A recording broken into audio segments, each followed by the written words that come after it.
guys know it is Drunken Chat, son. As the big man says, welcome to It's Drunken Chat, son, on the Comic Crusaders Network. I am your host for this evening. Cornbread, chitlins, and grains, or chitlins, greens, and cornbread. It was 103 degrees here today out where I'm at, but still I woke my ass up to bring you some of this nutritious and delicious content today. I think some of the other guys will be along later. Brian Adam was here a little bit earlier. He pieced out, and I think he got a little bit confused. So, Adam, if you're still there out there, buddy, come on back so we can get this freaking party started. So, in the meantime, what I do want to do is I do want to give a shout out to all the early birds here that are out with me at 1 o'clock in the freaking morning.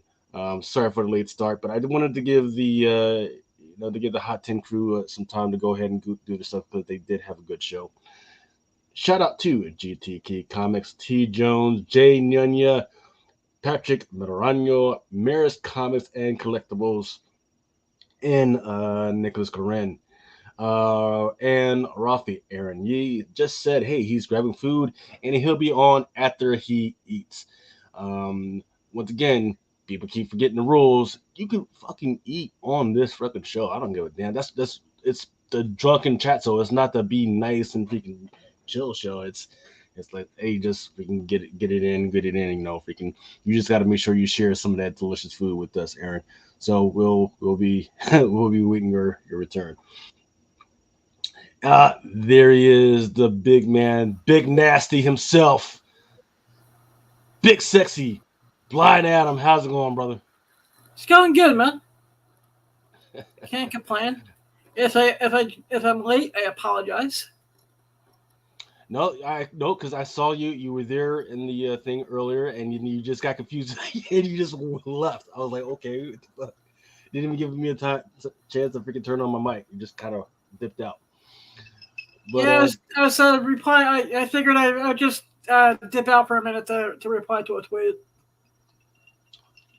All right, man. So, how was your weekend, man? Or excuse me, how was your week? My week has been relaxing. Yeah. I haven't done much. Just was, enjoying some downtime and getting ready to, get some bills paid and get some other stuff done. And I'm going out to Fan Expo Boston next week. Okay, Boston, as in, is that another Exotica Expo or what? No, it's one of the Fan Expos that used to be Wizard World. It's like a mid-size coast-to-coast Comic-Con that happens in a couple of different cities throughout the year. Okay. Well, they got a pretty decent guest list. I am going to talk about some Comic-Con stuff a little bit later on today. Some weird shit that went down this week. So we can talk about that stuff later. Nicholas Karen says he's fixing a drink. Who's thirsty? Well, tell me what you're fixing to fix, brother. Everybody, go ahead and freaking absolutely, as always, please shout out what you guys are drinking or smoking. Please stay away from the hard stuff as well. What am I drinking? Well, right now I'm sipping on a little lemonade with some limoncello. And then I've got some marine bug juice right with me. I got it in a little in my little moonshine jar. For those that don't know what marine bug juice is, it's a mixture of whatever you got left in the freaking bottles, right? Except for beer, right? So it's a little bit of gin, a little bit of moonshine. Yeah, a little bit of. I am being bored. I am drinking tap water. I mean, bottled water. Yeah.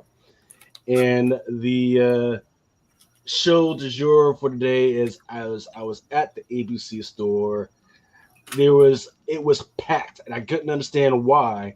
I mean, it was packed. There was 30 people that were in there before me, and I was like, "What the heck is going on? They must be giving away alcohol." But nope.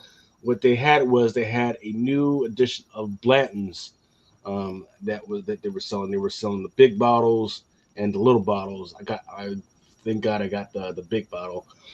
For those that don't know what Blanton is, it's not an amazing freaking whiskey, but people do like it because it's got the jockey on the horse as the freaking top. So it's definitely a freaking showpiece, and people usually you can sell it for a double. So it is it's either collectibles or you can kind of flip it real quick. Can I bet on the horse on the bottle? You can, but we don't know when he's going to run yet. So that's the thing. Okay. Comic sneakers, Great Rising Gang, Draymond Camacho, nice to see you again, brother. Nicholas Correa says he's doing a V and 7, but I agree find an answer for anything left on the shelf with ice. I'm not sure what a V and 7 is. What's a V and 7? Is that like some type of drink in 7-Eleven? And here we go. Part of the main event. One of the absolutely blood brothers of the comic book industry. The dude that puts it down so large that we call him Big Remo. What's going on, brother? What's happening, man? What's going on with y'all? What's Sorry, up, I'm late, man. You look like you got a hold of some new addition on the smoke scene, though. Had to bust a move, man. I'm back in the house.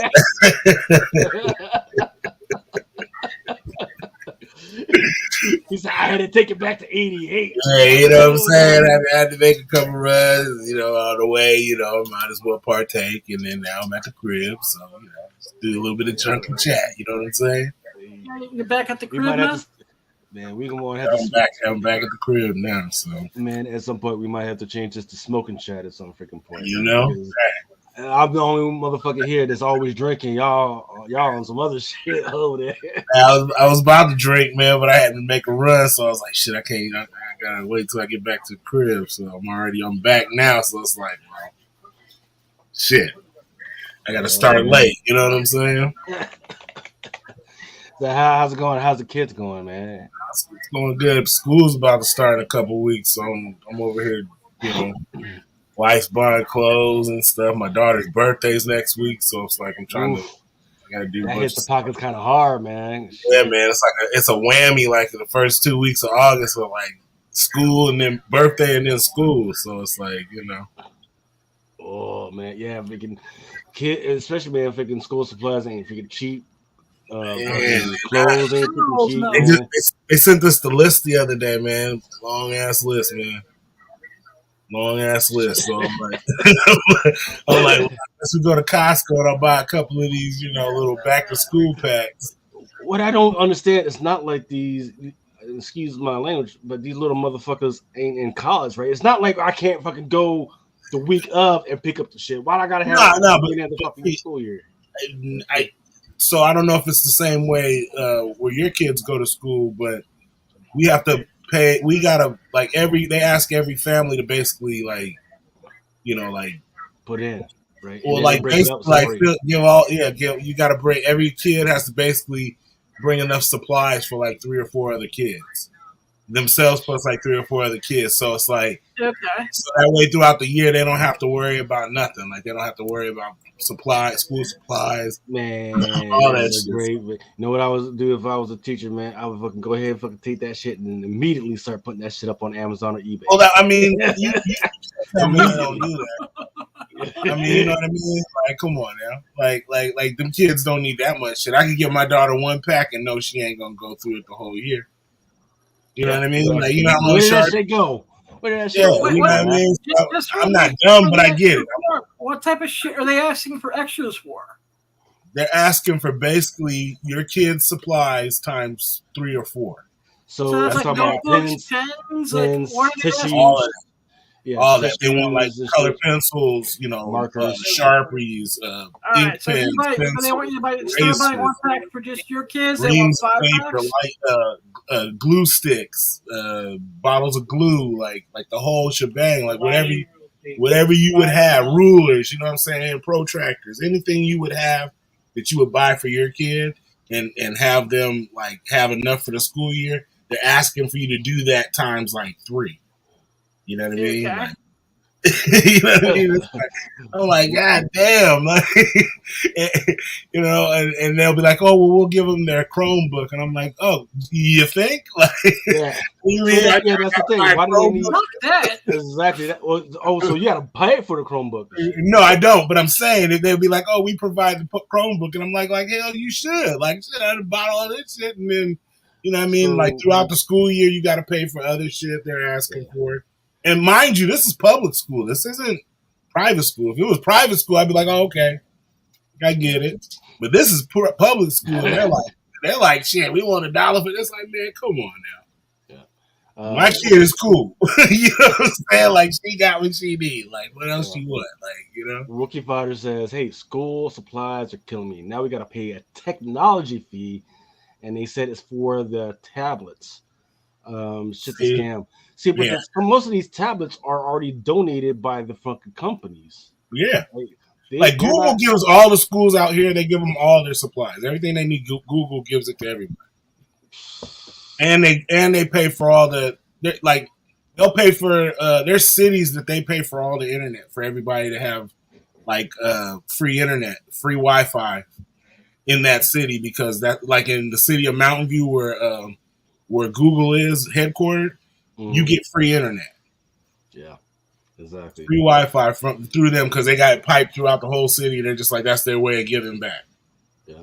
You know what I'm saying? Like Nicholas Corinne says, "Damn, that's rough. Plus paying in for tuition." Yeah. Well, so what people don't understand about certain private schools as well as Catholic schools is that they are feeder schools for the colleges, right? Mm-hmm. So if you go to a private, so mostly the big private schools, there's like a feeder school. There's a feeder school for like Harvard or Tufts or Yale and everything. You just got to figure out which one it is. Exactly. Yeah. The Catholic schools, right? They're feeder schools for the Catholic universities, right? So you automatically get an interview with the big guy. It doesn't matter whether you got D grades. It's a feeder school. Like, hey, all you got to do is just make sure you're within the certain criteria, and then they're just going to immediately ship you off, right? Yeah. and ultimately, over your lifetime, that shit might be freaking cheaper, because like I'm in this private school. Well, there's automatic scholarships because the alumni are always putting in. Exactly. Like, and that's what I was telling me and my wife were talking. We were like, shit, we should just go ahead and put her in private school now. Yeah. You know, I know my daughter wants to finish out school with her friends that she was with since kindergarten, but like I tell her, I'm like, yo, you ain't gonna have them like once you get out of junior high school, like out of elementary school. Once you go to split up and go junior high school and all these, you're not gonna be closer to people. You need off of your friends. You know what I'm saying? Like, they have one or two, if that. But I mean, they gonna leave and go to a private school if their parents say so. Like, you over here trying to put up a fight, like, you know what I mean, making it difficult. Like, as soon as their parents say they gotta go, they like, all right, see you. You know what I mean? Like, right. Wookie Fodder is saying, hey, my thing is public school is it's public school. I got the money, but what about the people that don't? Public school isn't even free anymore with all these fees. You have no choice but to pay.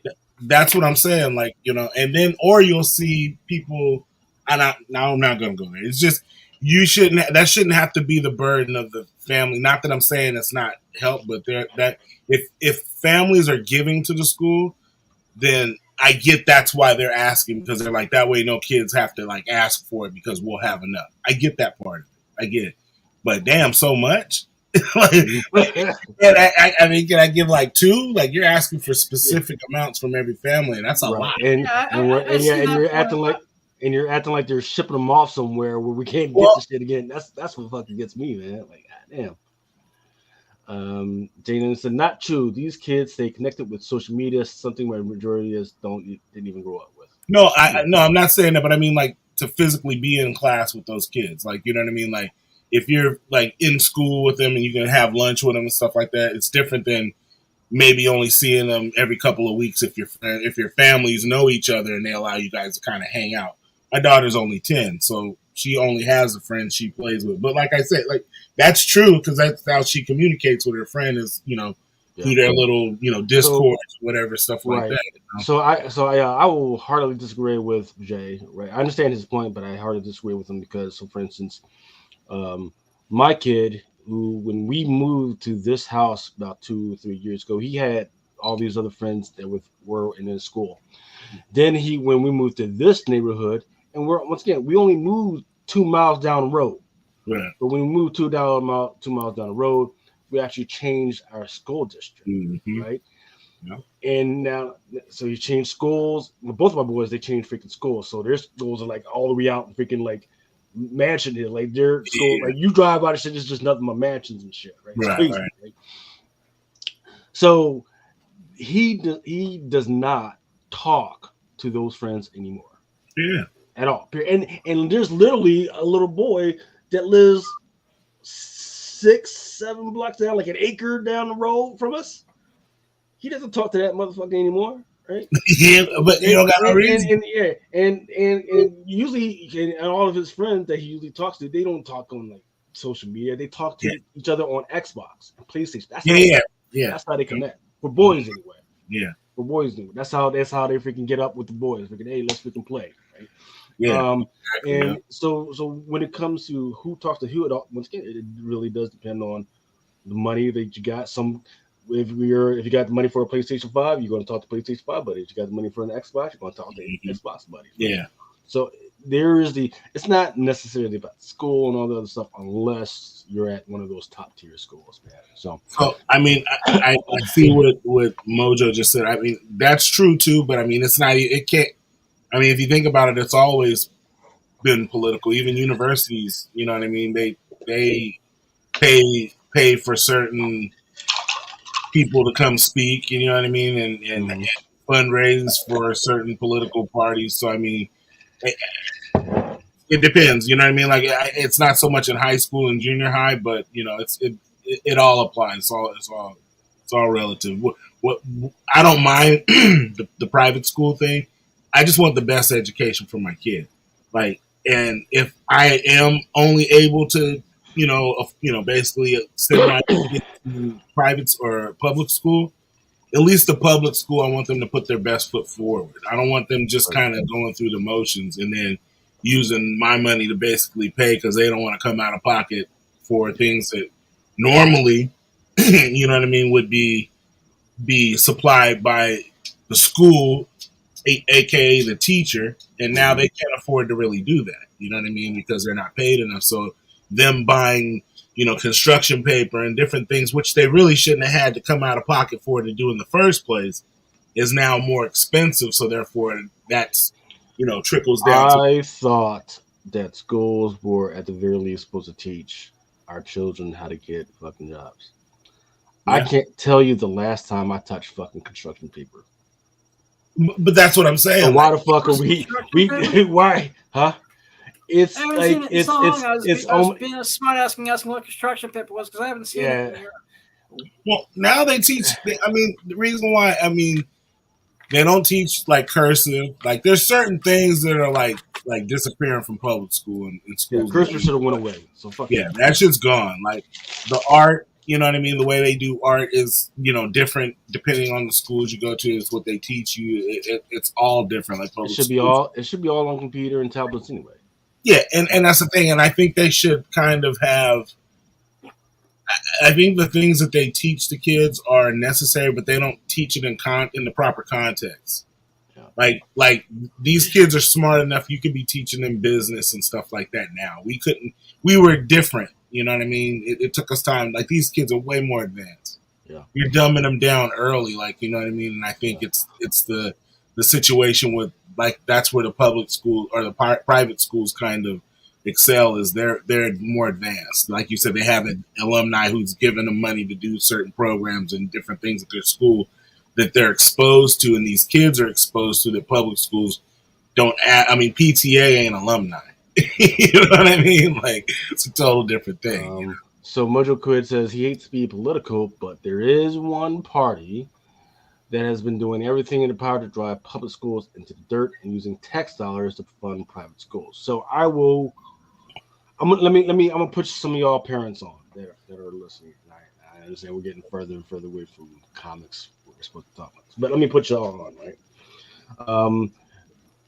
The plan for some of these school districts, right, is that yes, there's the schools, right? There's your normal public school, right, and everything, right? But then there's your magnet schools, right? People don't understand what magnet schools really are, right? Mm-hmm. So when you're in middle school, they're really searching for the gifted children, and then they put them through higher courses so that when they get to high school, they can feed those guys into the magnet schools, right? So you could strip down your public school all you want, but the money really goes to the freaking magnet schools. Right? Yeah. The magnet schools are where the governor's is basically a governor school where all the pilots. I'm talking about your freaking air fighter pilots, the people who go to the White House or work in the White House, the people who work on the Hill, and like the people who get the grants and everything. Those are the top people in the scholastic freaking rankings that come out and they go to Harvard and Yale. Those are where those guys pull from. So, and that's another, and that goes into another debate on affirmative action. But once again, that people aren't understanding. So yes, they are trying to strip them down because the magnet schools need more money to educate kids who have actually shown some type of willing and know-how on and that they actually have a direction. Here's the problem. Here's the problem with that is that the people who are selecting these kids to go to these special courses to be eligible to go to the magnet schools are the teachers, right? Who aren't gifted themselves and never been in the gifted school, right? So they'll say, well, your kid hasn't done this and everything, even though you know your kid is smart as hell and can do the freaking work. And I'll give you in this weird instance. So I'll give you, for instance, well, when my kids get ready to go to high school, there was an orientation for all the parents so we could figure out what the heck was what. They say, all right, now you guys can break up. You guys can go to this class so you can talk to the teacher and see what's up. And by the way, over in the library, that's where they freaking get the kids. The parents can talk to the people to get the kids, right? So I said, well, fuck that. Even though my kid's not injured yet, let me go ahead and fucking talk to these ones, right? Mm-hmm.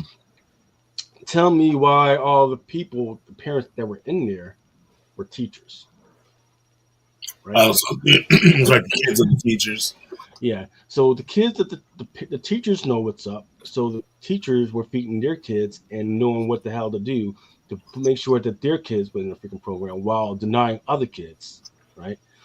And it was just me and one other parent group that was like, what the fuck? What's going on? So when we got to the math teacher, we were like asking, hey, what the hell was up? Like, how can we make sure that our kid is in the gifted program for the math? He was like, well, you had to have been in like the calculus shit and freaking not in the algebra shit in freaking middle school in order to get it. It was like, well, we asked for it and the teacher said no, even though our kid got all A's and that shit. So that's where it gets really weird. Like there's a route, but the people that are gatekeeping the route, it's not a good way. Mojo Kids also says they're not a part of their life anymore, different school, different social setting, and everything. Well, when your life is mostly on freaking PS5, Microsoft Xbox. Yeah. Mary's comments says my wife was an elementary school teacher and is currently a principal. It's hard on them. She bought in 20 iPads just from donations from our family. Teachers, and I can agree on this. I agree. Teachers are way underpaid. But I will say that there needs to be more visibility on how they get paid, right? So if you get 1 year, you're getting paid in dirt. But if you make it the second, third year, your shit needs to freaking go up, man. If you make it to like 15 years, you need to be driving around a fucking Ferrari dealing with all these motherfucking kids. Well, I mean, I like my friend, she's the principal at my daughter's school, and I know I've known her for years. I worked with her before, so I know her path and where she's gone to. I don't care necessarily how much. Everybody needs to be able to survive, and I can only speak here in California. I know they're underpaid because everybody's underpaid because it's so expensive out here. So, I mean, teachers are underpaid. Period. I mean, it's just I have friends who been teaching for 20, 25 years, and it's just like, okay. They do it out of love because they definitely aren't doing it for the paycheck. You know what I mean? It's definitely something that, it's a passion and it's necessary and they need to be compensated. If you have a really good teacher, you should treat them like gold. Teachers actually give two shits about the kids and I see it. Like I see it at my school. I know the teachers, there's a few, you can tell that are kind of, probably shouldn't be there. Do a rocket ship and shoot it down to space because they're scumbags. Yeah, but I mean, it's just because I think for them, they're probably just unhappy. You know, we always have that one or two people at your job. They thought they was going to be Mr. Clark. You know, fucking Yeah, you know what I mean. You thought you were going to be principal by now, and you're not, or whatever it is. But at that point, you know, doing that is not the job to be a disgruntled person. They all thought they were going to be Mr. Kate. You gotta dip from there. But you know, on a you know, like on a different note, like I do see like my niece goes to a private school, and my nephews, they went to private schools, and you know, like you said, they went straight to college.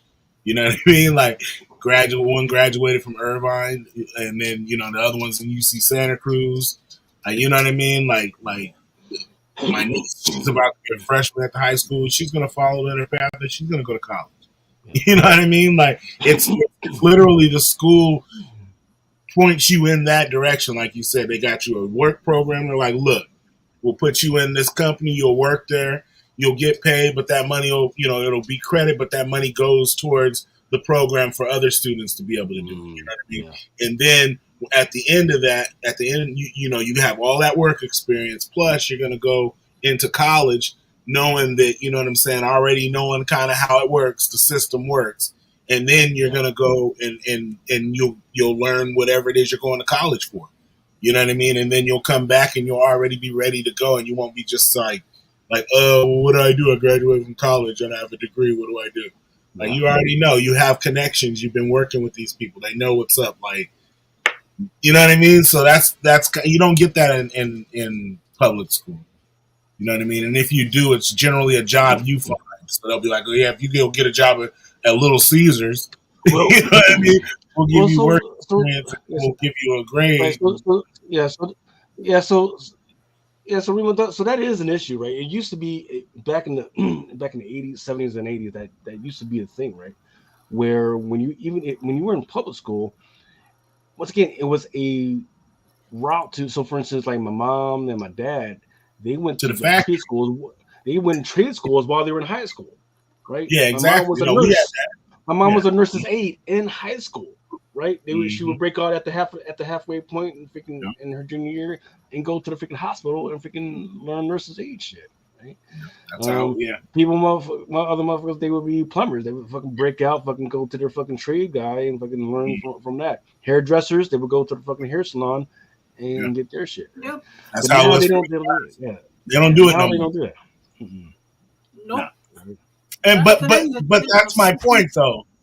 That's my point. That's exactly my point though. You just hit it on the nail. At public school, they're gonna send you to a trade school, or they're gonna send you to a school, you know, to do beauty salon, like hair or whatever. A mechanic, right? I'm at work. You know, I've been at my job 13 years. You know, my this was an old company. This one, my nephew was in high school. My wife calls me and she's like, yeah, Carlos is going to be working there where you're at. You should go have lunch with him. I'm like, how the fuck is this, 18, 19-year-old kid working at the company I've been working 10 years for, and she's talking about go have lunch with him. You know what I'm saying? But that's the difference, Like going to a private school, your opportunities are better than they are at the same program at a high school that's public and one that's private. Right. So when you do talk about the difference between city high schools and the type of high schools where I'm at, city schools, they're on some other bullshit. They just want to make sure that you don't fucking go to jail. It's more like babysitting. Mm-hmm. Whereas where I'm at, motherfuckers go to 4-H, right? They fucking go to farms and shit and fucking learn how to fucking milk cows and all the other shit. If that's what you want to do, you know what I mean? If that's the path you want. But then there's whereas comment says, you think about it, man, they in school for like 90% of the lives, so they stick with education for the entire career.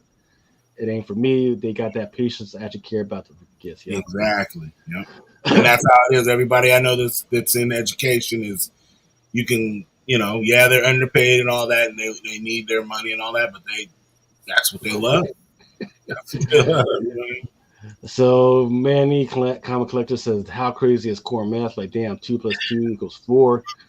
So yes, 2 + 2 is 5. Right, but the way they're trying to break it down is to make sure that people understand that there's systems, and those systems are supposed to help people with calculus and algebra and Man, that should be like 2 quantum. plus 2 equals 4, and then the 1 plus 1 equals 2, and then the 1 plus 1 equals 2, and then those two make the 2, and then I'm like, man, I ain't fucking with that. But yeah, yeah, if you're fucking with like quantum orbitals and azimuth orbitals and shit, you're like, oh, Yeah. I get it why they're trying to teach them like that. But most of these kids, Man, it's not 90% is not going to be fucking with freaking. That was like division when we were kids. What are we trying to be fucking retros and shit? That was like division when we were kids. Like, man, what the fuck? I ain't gonna use this. Either gonna break the 20, or you're gonna, you know what I mean? You're either gonna use all your change, or you're gonna fucking get it. Once the $20 bill's broken, it's gone anyway. Wait a minute. So I'm not gonna have to answer the question if one train is driving at 300 miles per hour, and the other train is driving at 400 miles per hour. And I'll put that shit in an Excel spreadsheet in a second. I don't care. Here, hold on. Here's your answer, right? Sally's giving hand jobs on the corner at this time, and Betty's giving hand jobs at the other corner the other time. You know? At what time will they both meet in the middle? Fucking math. Bullshit. Hey, it is not bullshit. It's just that the way that you're trying to teach it is not. I mean, I gotta acknowledge it's not for everybody, right? Yeah. So what what was not for everybody was this young lady here, Sinead OConnor, who passed away this week. I think it was yesterday or the other day she passed away. Mm-hmm. Look, it was crazy. Like her whole career was crazy, right? So, you know, she had that soft, angelic voice and everything, but her outside public persona was just granulated, like just grainy, just fucking against the fucking grain. She's like, I know you love my voice, but here the fuck I am, hear me roar. And the biggest thing that she ever did that people will always remember and then probably put her on she a ripped up a picture path. of the Pope, man. So Saturday Night Live. And she started singing a feud with Andrew Dice Clay. And it was a protest against the sexual abuse by Catholic priests. At a point when everybody was still in denial that it was still happening. Now, years later, when it was actually admitted, like, hey, this shit is not just happening, it's really, really fucking bad. They still didn't freaking like seek her out, like, hey, yeah, we were fucking sorry. So that was the crazy thing, because I do remember like the outrage out there, but I never really understood why. That was crazy. That was like, if you want to talk about how bad media can portray stuff, that's bad. That she did that. She did it for a reason, and I never understood why. Right? Because we didn't have internet back then, right? He had to find out the news from fucking daily news and shit. Right? Yeah, I remember watching that live when it happened. Yeah, exactly. And I understood all of it, and I just thought that she was all cap back then. It was like, you know what I mean? Like, no pun intended, but she was all cap. Like, she did all that for the attention. Like, she made that song. She looked at that as her moment to kind of speak out. You know what I mean? And God bless her. She was gonna do what she was gonna do. Yeah, exactly. God bless her. And she did. When Saturday Night Live didn't suck, and I actually watched it. I remember I was in high school. I remember watching that one live. Dude, that shit was the funniest episode ever. Dude, the episode with Andrew Dice Clay was the funniest shit ever. I saw that. I said next to like the Eddie Murphy episodes back in the day. The episode with Andrew Dice Clay was the best. That shit was the best. That if you ever get a chance to watch that episode, and I do remember like as a whole, Andrew Dice Clay is the man. I'm not gonna lie, he's my childhood hero. Yeah, that shit is hilarious. That fool, that was the funniest.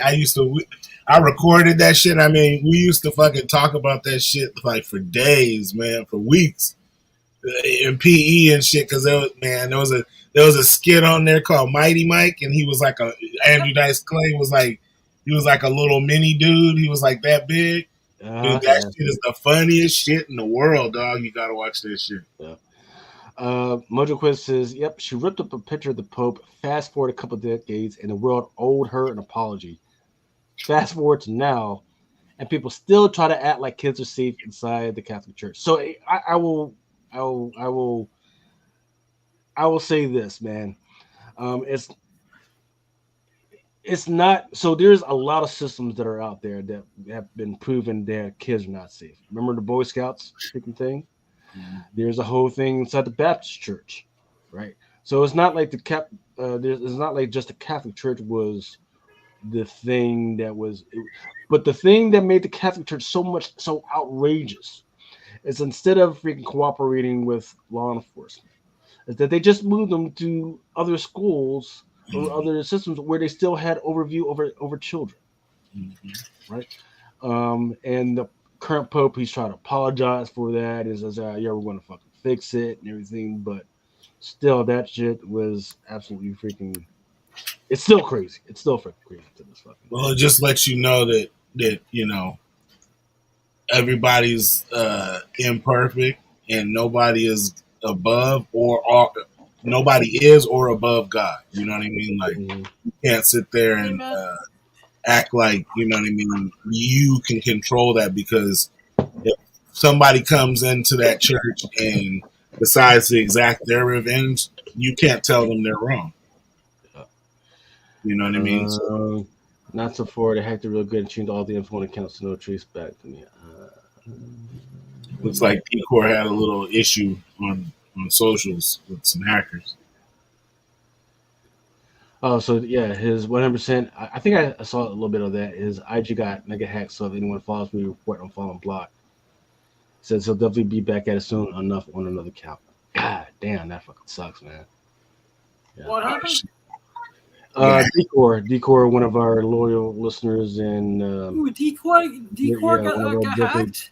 Yeah, on his IG. Yeah, that shit fucking sucks, man. Yeah. Terrible. Alrighty then, let's go ahead and freaking get into some actual show stuff. Look, there were some definite villains this freaking week. Man, this SAG-AFTRA freaking stuff is getting funnier and fucking funnier.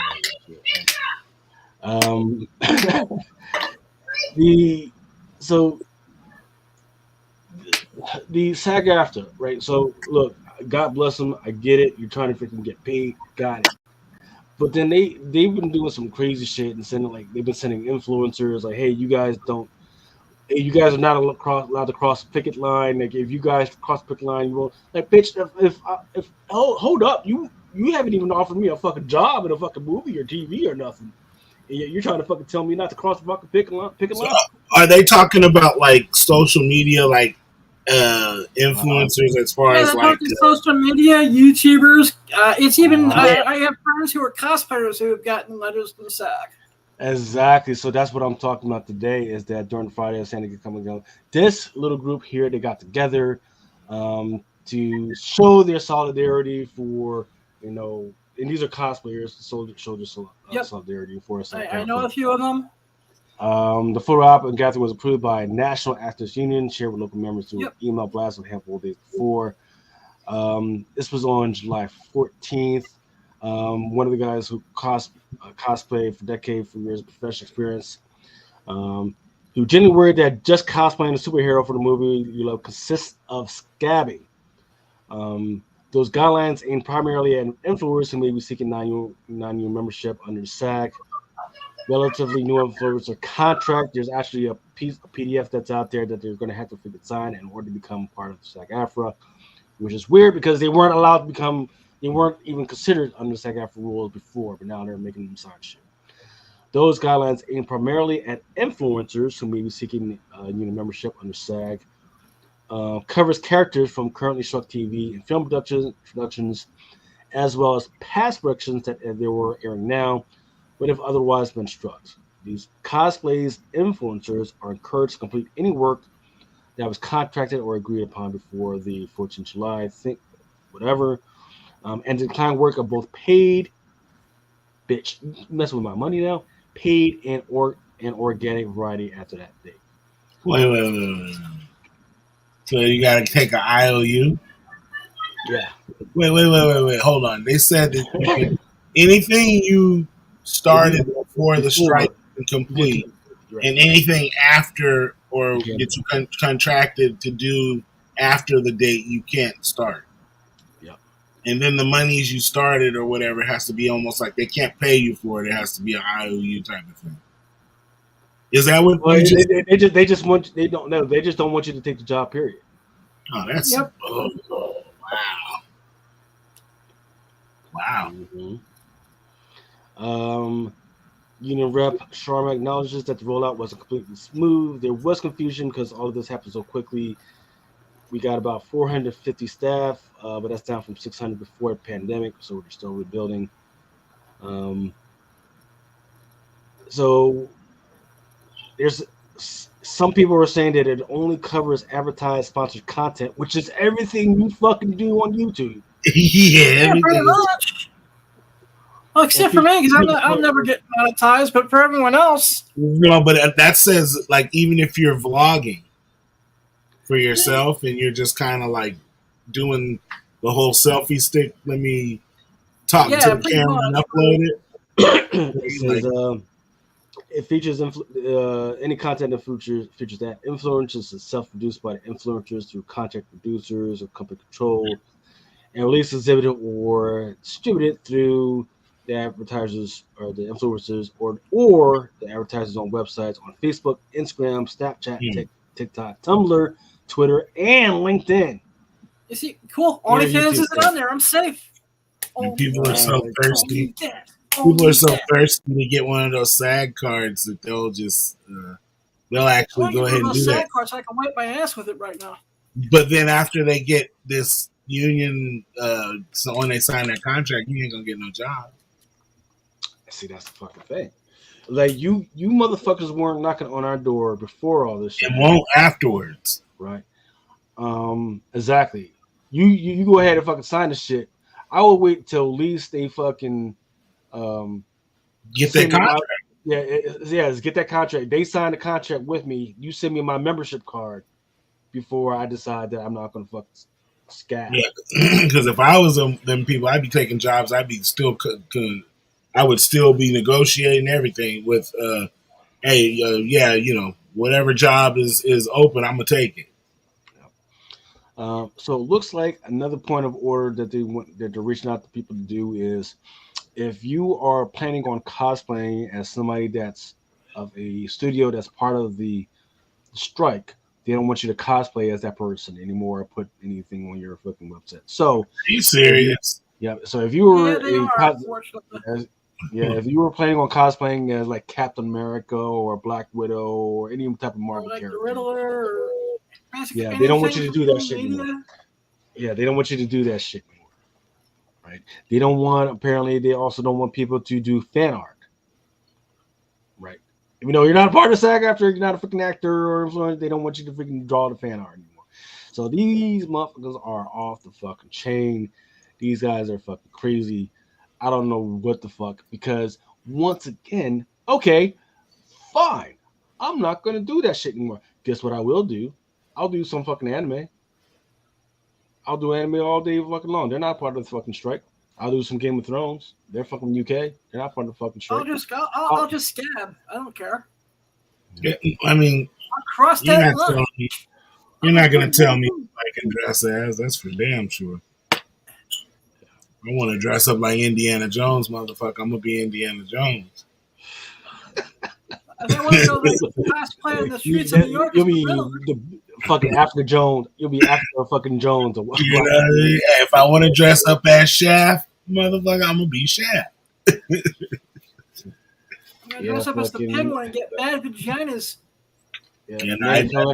Manny Comic Collector is talking about the hack on Decor. It says somebody wants to silence him because Decor and Manny be putting out some shit, man. Just be going after motherfuckers. They can't take the heat.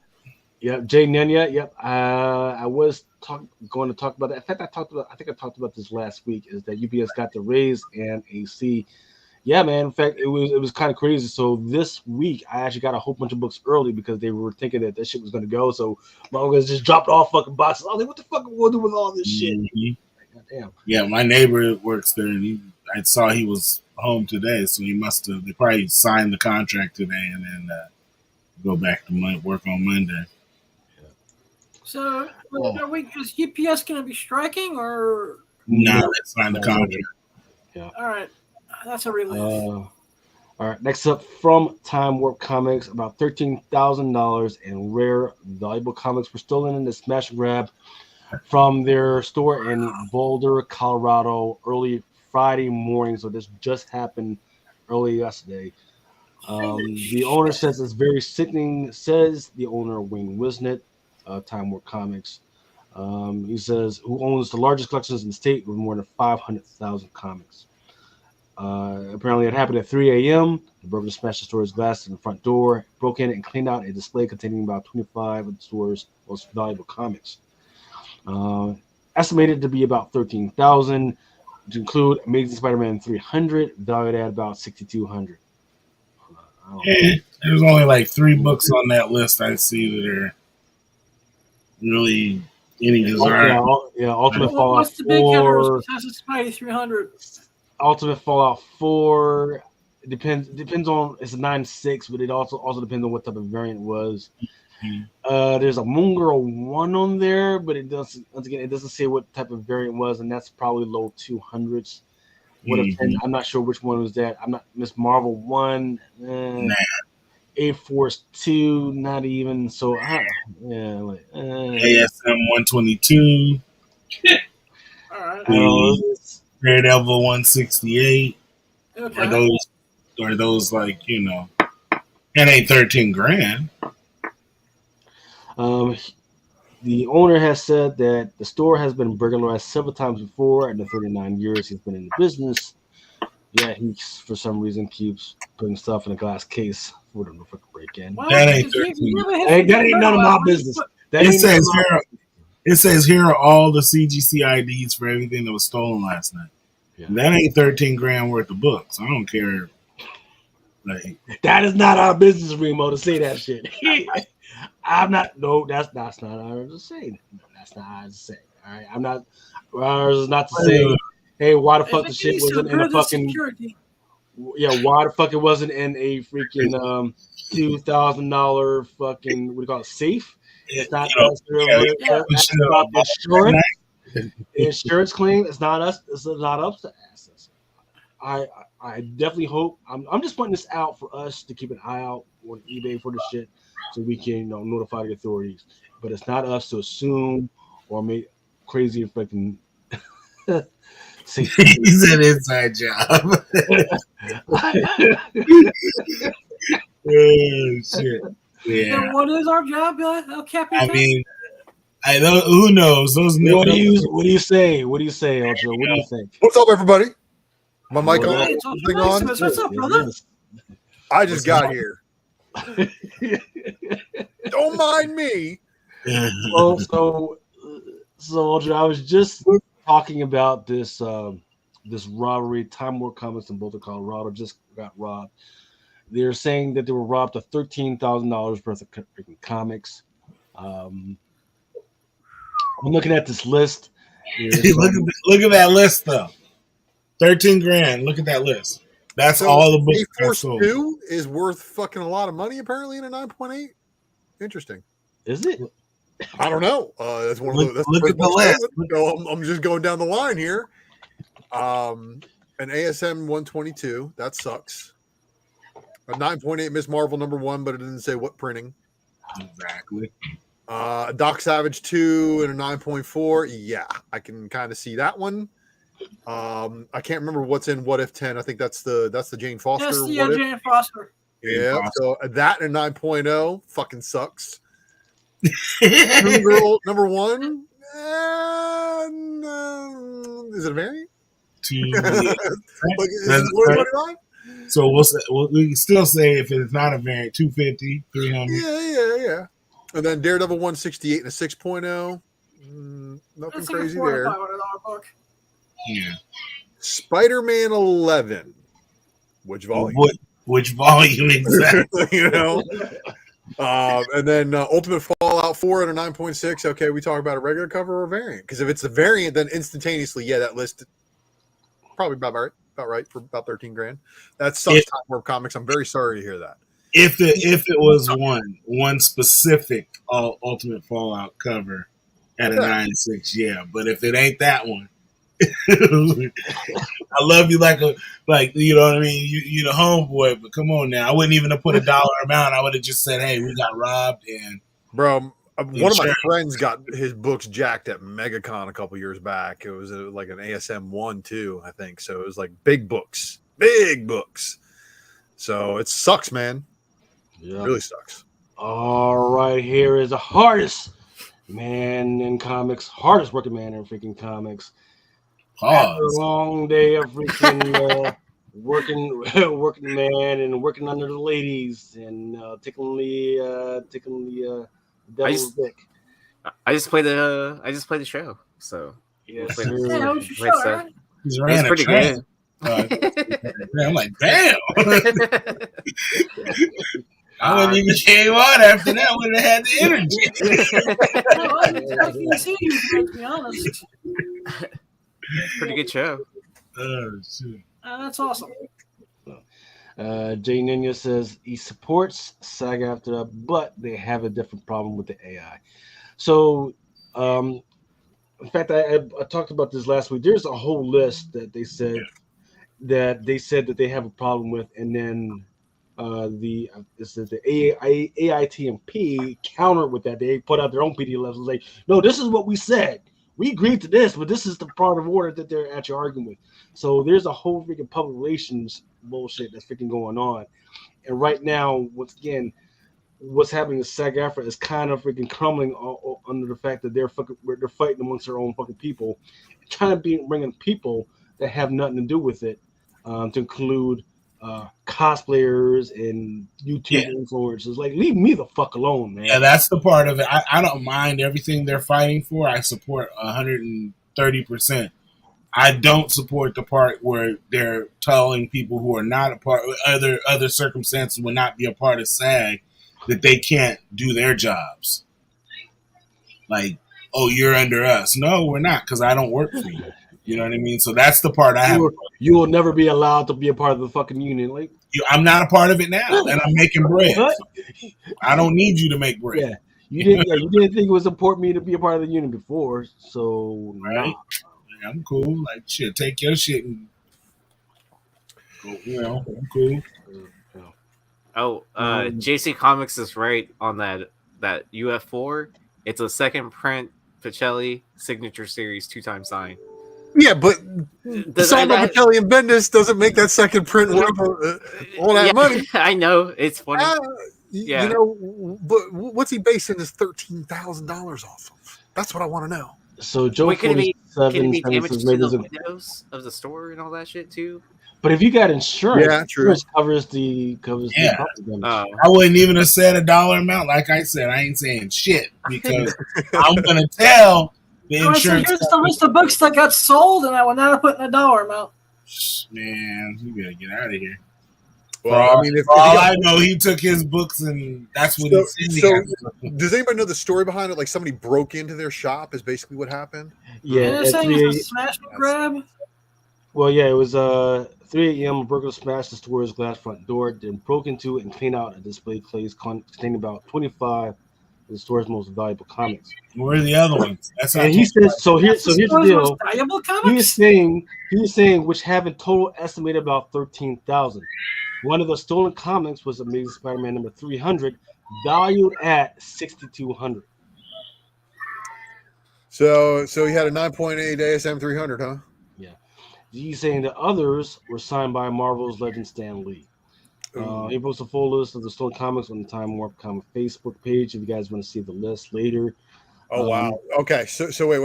The one was signed by Bendis and Pacelli. That's not a Stan Lee signature. So which ones of these were signed by Stan Lee? We don't know. Yeah. Nah. So it still sucks, nonetheless. I'm not. I'm just saying I wouldn't have. I'm not trying to. I don't want anybody to cry. I'm just saying I wouldn't have put a dollar amount out there because the insurance company doesn't need to know the dollar amount until the insurance company needs to know the dollar amount. Hey, I will say what you can do is for those that are interested in helping out, you guys can put these on your watch list for your eBay accounts. Oh, those If will it never pops get up, bought. Like nobody's Yeah. going to be able to well, buy so, hey, sometimes these guys are stupid enough to do that. So just put these on there, and if these numbers pop up, definitely keep an eye out. If you go to any of these Comic Cons and you have some shifty dude in the fucking corner trying to sell some cheap comic books, just have these on hand, or you can pop and up be on the lookout for books that are not graded but are encased in a sleeve. it. Right? And With That's a what tag I'm at the top. thinking. sealed. All these are getting cracked. Oh, you know, and Smashed. These are The- cracked for It's sure. the Spider-Man 11 that is signed by Stan Lee, Herb Trimpe, and Todd McFarlane. oh shit. Oh, so it's So to add, Spider-Man 11 from 1996. 1991. Last Yep. episode's from So- 1990, so there's a 1991. second. So there's a second part to the story. So to add insult to the injury, a few minutes after the burglar left the store, a surveillance video shows a second burglar, apparently not connected to the first, walking through the broken front door and stealing a few $100s in cash from a cabinet. Oh my god! Who the fuck Why do is you have that money in the cabinet like Is, that? is this place in San Francisco? No, Both Colorado. they would have went through that thing. They would have fucking took the whole store and the ATM machine. Jesus Christ. So I mean, And then shit outside. yeah, and they would have shit inside on the counter. Shit. No, I like I said, man, I wouldn't have told him anything, man. I would have been like, these books got stolen. I don't have the numbers. These are the ones I do have the numbers, but I can tell you a shit ton of stuff got taken. You know, See, Shit. and that's that McFarlane Wolverine cover. Yeah. So it's a Yep. Stan Lee signature and a Herb Trimpe signature on a fucking Spider-Man and Wolverine done by McFarlane and then autographed by McFarlane, who did the art. Fuck. Yeah. Yeah, you know. That's probably a priceless book, man. Well, I mean, it's unduplicable. Yeah. Two of the Yeah. three people on there are dead. Two or three people are dead, have been deceased for a while now. Yeah. Oh. So, And it's a 9.8. yeah.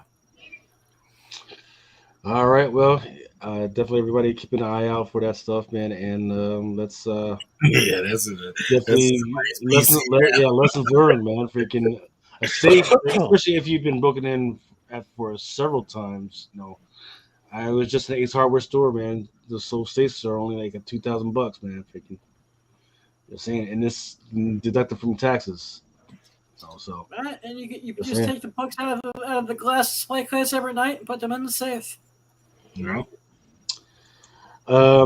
So up here, so this dude, his name is Andrew Tate. And for those that don't know who Andrew Tate is, Top G. he You don't know who runs. Andrew Tate is by now. Either you live under a rock or you just, you're not on the grid.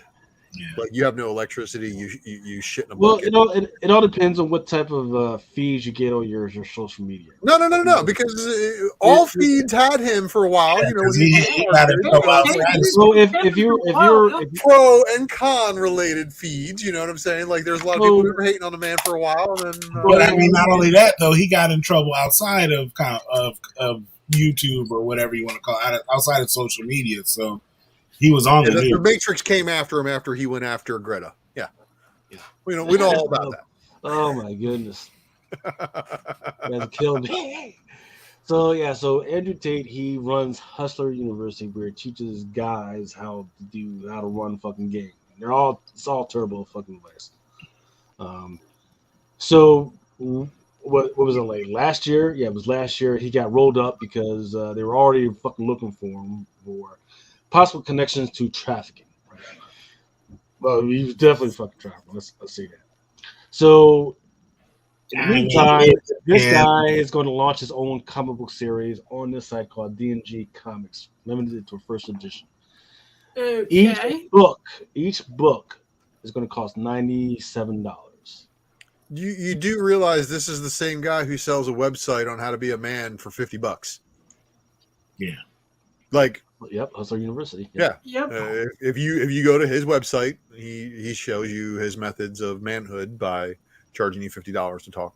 So, look, no, that's not what really happened. Mojo quit. It's really quite deeper than that. And there's actually a really good interview with Tucker Carlson that I recommend everybody watch on Andrew Tate if you want to know what Andrew Tate's really about and what's really going on. But he's been targeted because he's a big voice.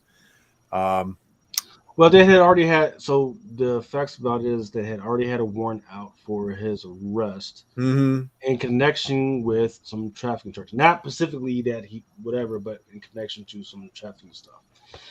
And they were already looking for him, but nobody really knew where he was at. Greta had already put some stuff out there, and they were going back. They were going the little Asperger's fucking rich girl who's all about climate change and telling you to fucking not right. She She drive your car. Right. She went to the United Nations. She talked about climate change. She went. The little British chick who looks like the climate groomer. The one who grooms your other friends and cousins and relatives into thinking that climate change is the worst thing ever. That stupid bitch. Yes. Hey. Easy.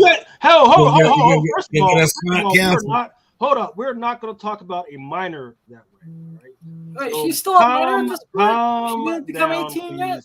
Well, no. Her parents are Rothschilds now, so just because she has Asperger's and demands that you sell your car and eat bugs for the rest of your life. Calm down. She's a little girl. Calm down. No, she's of age now. We can talk shit about that bitch. She's of age, no. I don't care. She's a young lady. Most of you guys are over fucking 30, and you're talking about a little girl. Yeah, but I'm not putting myself out there as a climate change activist. If she's going to put herself out there, she deserves to get kicked. When she started that, so let's. It's because her parents groomed her into it. So you guys need to calm down, man.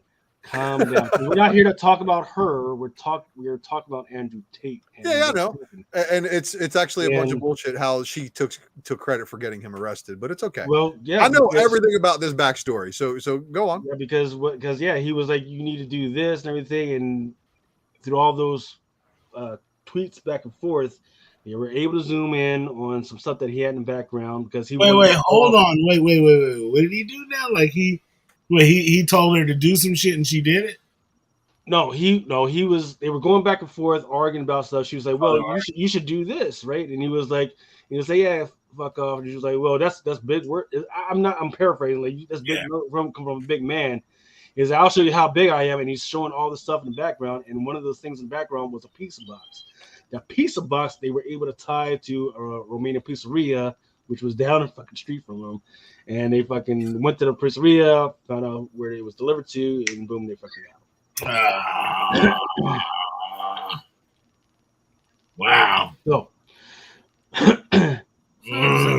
this had connections to something I'm not going to say because YouTube doesn't want us to say it. Okay, so he's got a book, the comic book that's $97. Yes. The only G's who can afford it will buy it.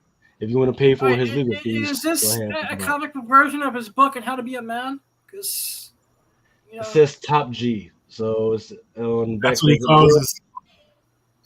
In a world enslaved by the Matrix, one man stands as a beacon for truth and liberation.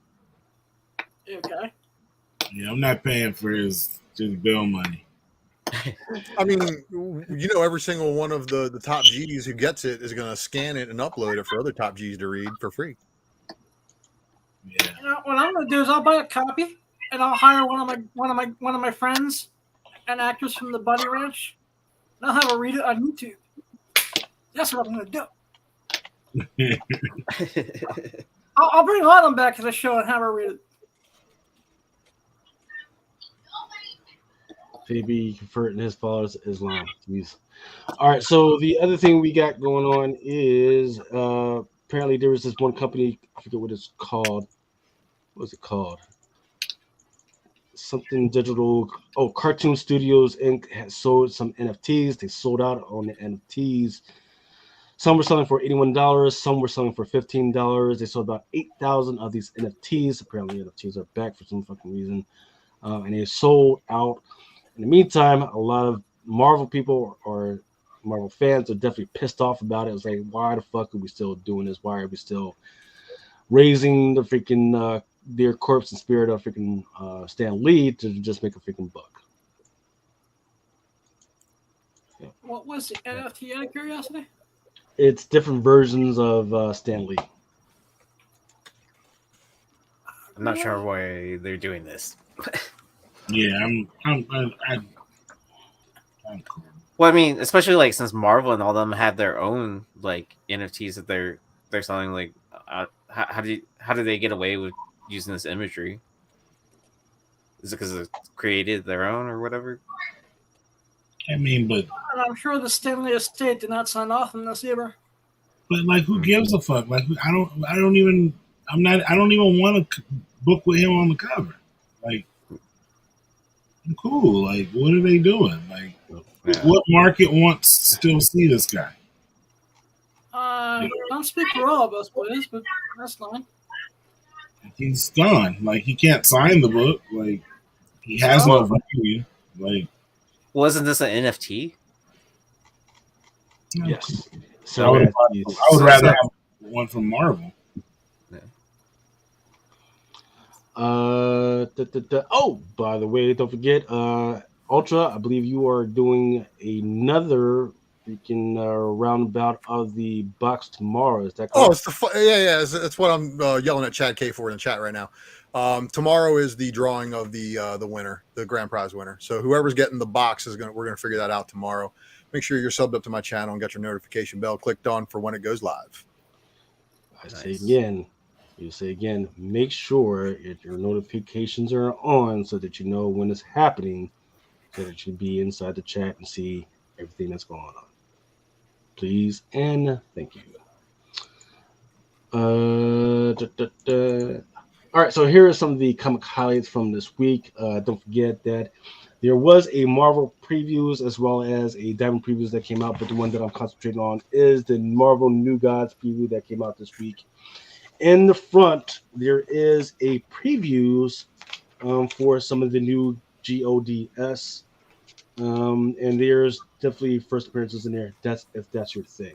I know a lot of people, they don't like to say, hey, previews are first appearances, but for those that do and get it, this is definitely it, and it's definitely like a little mini freaking story. It's not just a, hey, I'm here and this is what I'm about. So,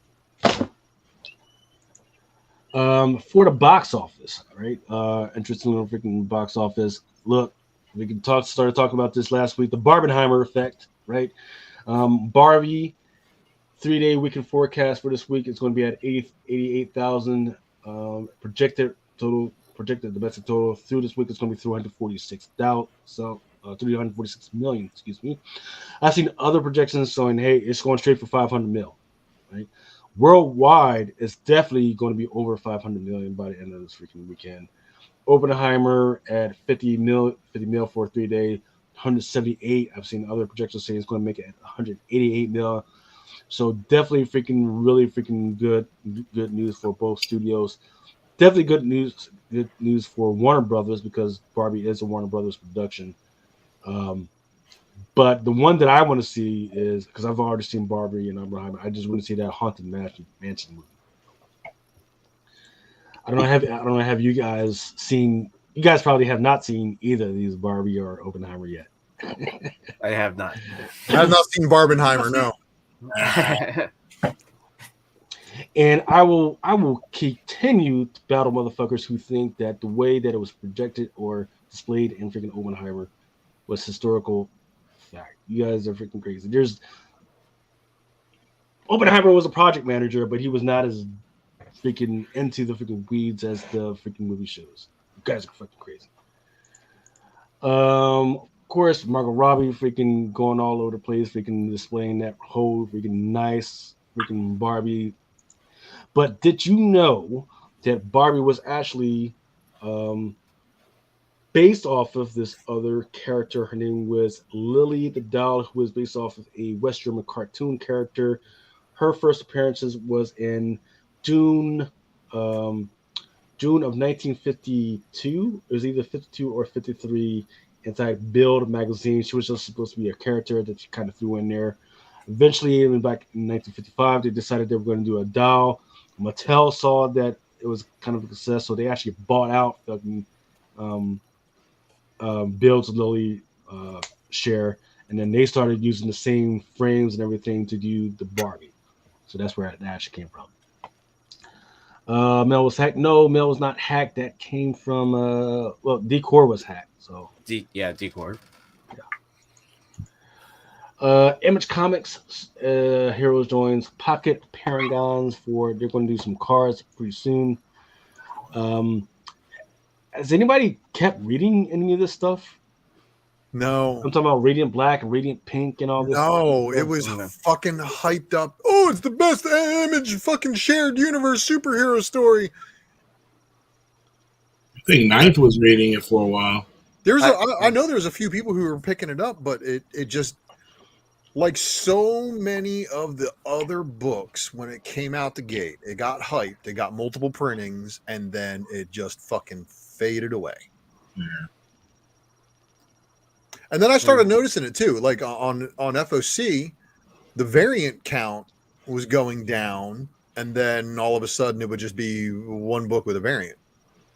I was like, oh, that's kind of strange for an Image title that's supposedly selling very, very well, but yeah. Oh, it has a decline pattern as well.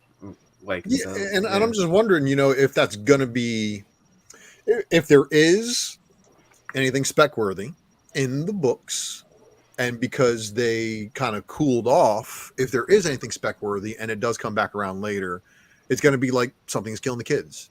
Some of those early issues, some of those variants where they're low printed, people might go ham over them. But is there any news or anything that we're hearing? What's Pocket Paragons exactly? And so it's a card game. It's a fighting card game. Oh. The game is scheduled to launch next summer following a Kickstarter campaign later this year. It's supposed to be a fast-paced and portable card game that allows players to engage in head-to-head battles between the characters. The Massiverse fighting card game will draw on the characters and themes from the comic book while being fully compatible with existing Paragon decks. The game system already includes characters from rivals of Ether, Aegis, and Penny Cards Acquisitions, Inc.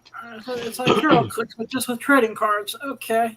Mm-hmm. So far, the hero characters that they intend to include are Radiant Black, Rogue Sun, Infernal Girl Red, and the Dead Lucky, along with villains Cataclysm, Griffin, and Pyre. The game is designed so any characters can face off, including hero versus hero. So it was Radiant Black, and then all these other ones started showing up in that. What is it? The Supermassive, I think, and like a couple other books. So like there's a bunch of first appearances that are spread out, because I see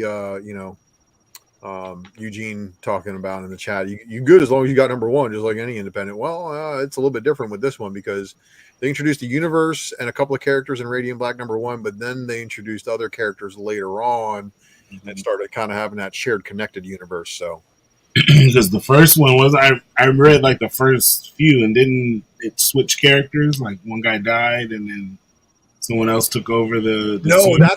That's that other book by Kirkman. What was it fucking called? I can't remember it right now. It's that other Kirkman book that everybody went ham over because they thought it was going to be the next Walking Dead. And are you talking about Oblivion Song? Yes, there it is, Oblivion Song. So that's where they, he goes into that one other dimension looking for his brother, and then he dies, and his brother becomes the main character of the book. Like, what the fuck? It sounds like Attack on Titan. Because this is written by Kyle Higgins, is that right? Yep. Or for at least Radiant Black. And I think it's other writers for the other projects, if I'm not mistaken. And they had a bunch. Man, they had like Radiant Black, Radiant Pink, Red. Yeah. Red, right? The guy who looks like Darkhawk crossed with Johnny Storm. Massive. What was the other one? The one that Dead Lucky. Yeah, that one. I was gonna say the one that Bird City did the cover for. Oh yeah, with that artist. Yeah, I guess first comic or whatever. It wasn't that Radiant Black. No, it was Dead Lucky. Dead Lucky. Yeah, they had that. That's not bad. They're coming out of that cockpit. I got a couple of those. Nice.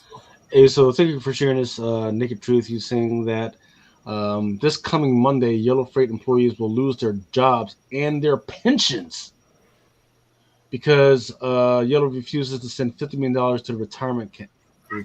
Sounds like everybody needs to be showing up at the CEO's house and collecting some, favors. Wait, what is Yellow Freight?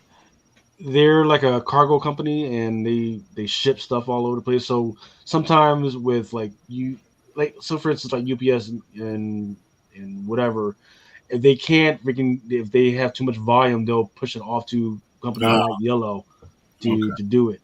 Gotcha. And looks like they just got a $700 million US bailout recently. Oh, yeah. Oh, you mean to tell me that somebody in the corporate world is stealing? No, man, I don't believe you. That doesn't happen in our country. Nobody's breaking the law and embezzling millions of dollars. Never. Yeah, no Never. law, Nobody sir. would do such a thing. Especially not That's the leader crazy. of our country. That's crazy.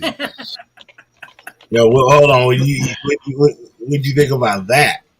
You see the judge was like, "Fuck that." Not on my watch. Hell no. This is bullshit. I was like, oh. They said, man. And they're filing for bankruptcy? Oh, yeah. See, that's even more. So they got a $700 million bailout and they're filing for bankruptcy. And guess what, everybody? This is the thing that pisses me off about being an American.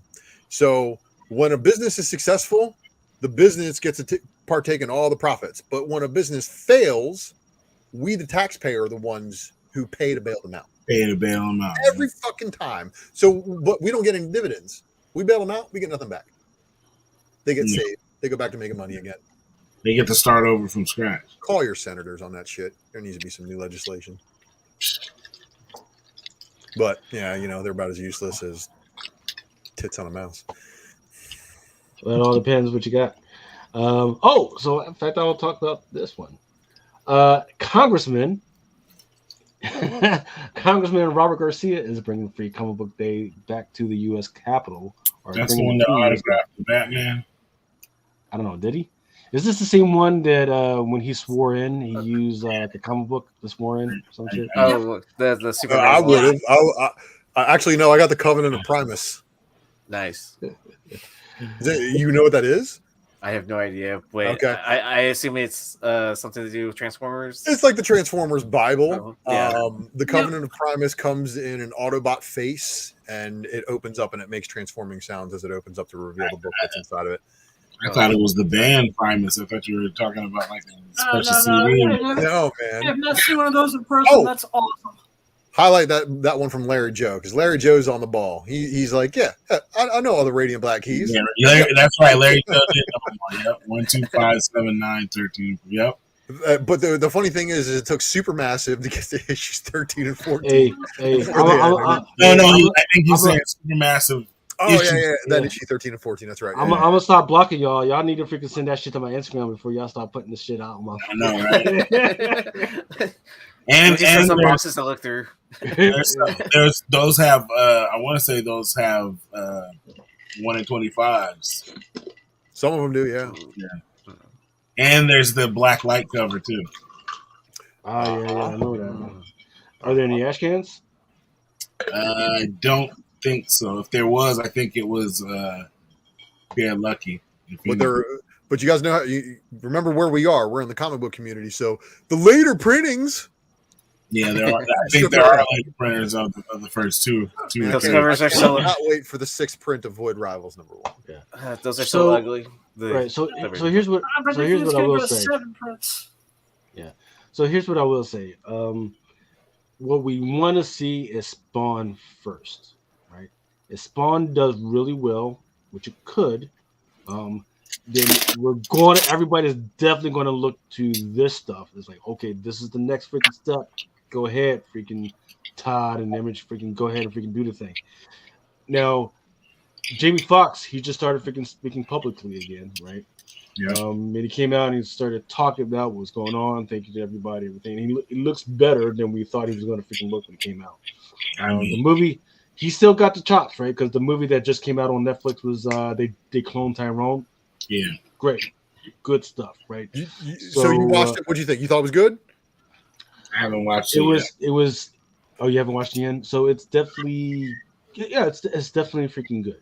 It's got a feeling that I can understand, because a lot of people ran up to me like right after, like, man, what did you think about that show? I was like, well, it's got some truth to it, like if you travel as much as I do on a regular basis, you travel to different hoods as much as you'll notice that there are definitely the same motherfuckers, just different hoods all over the fucking country.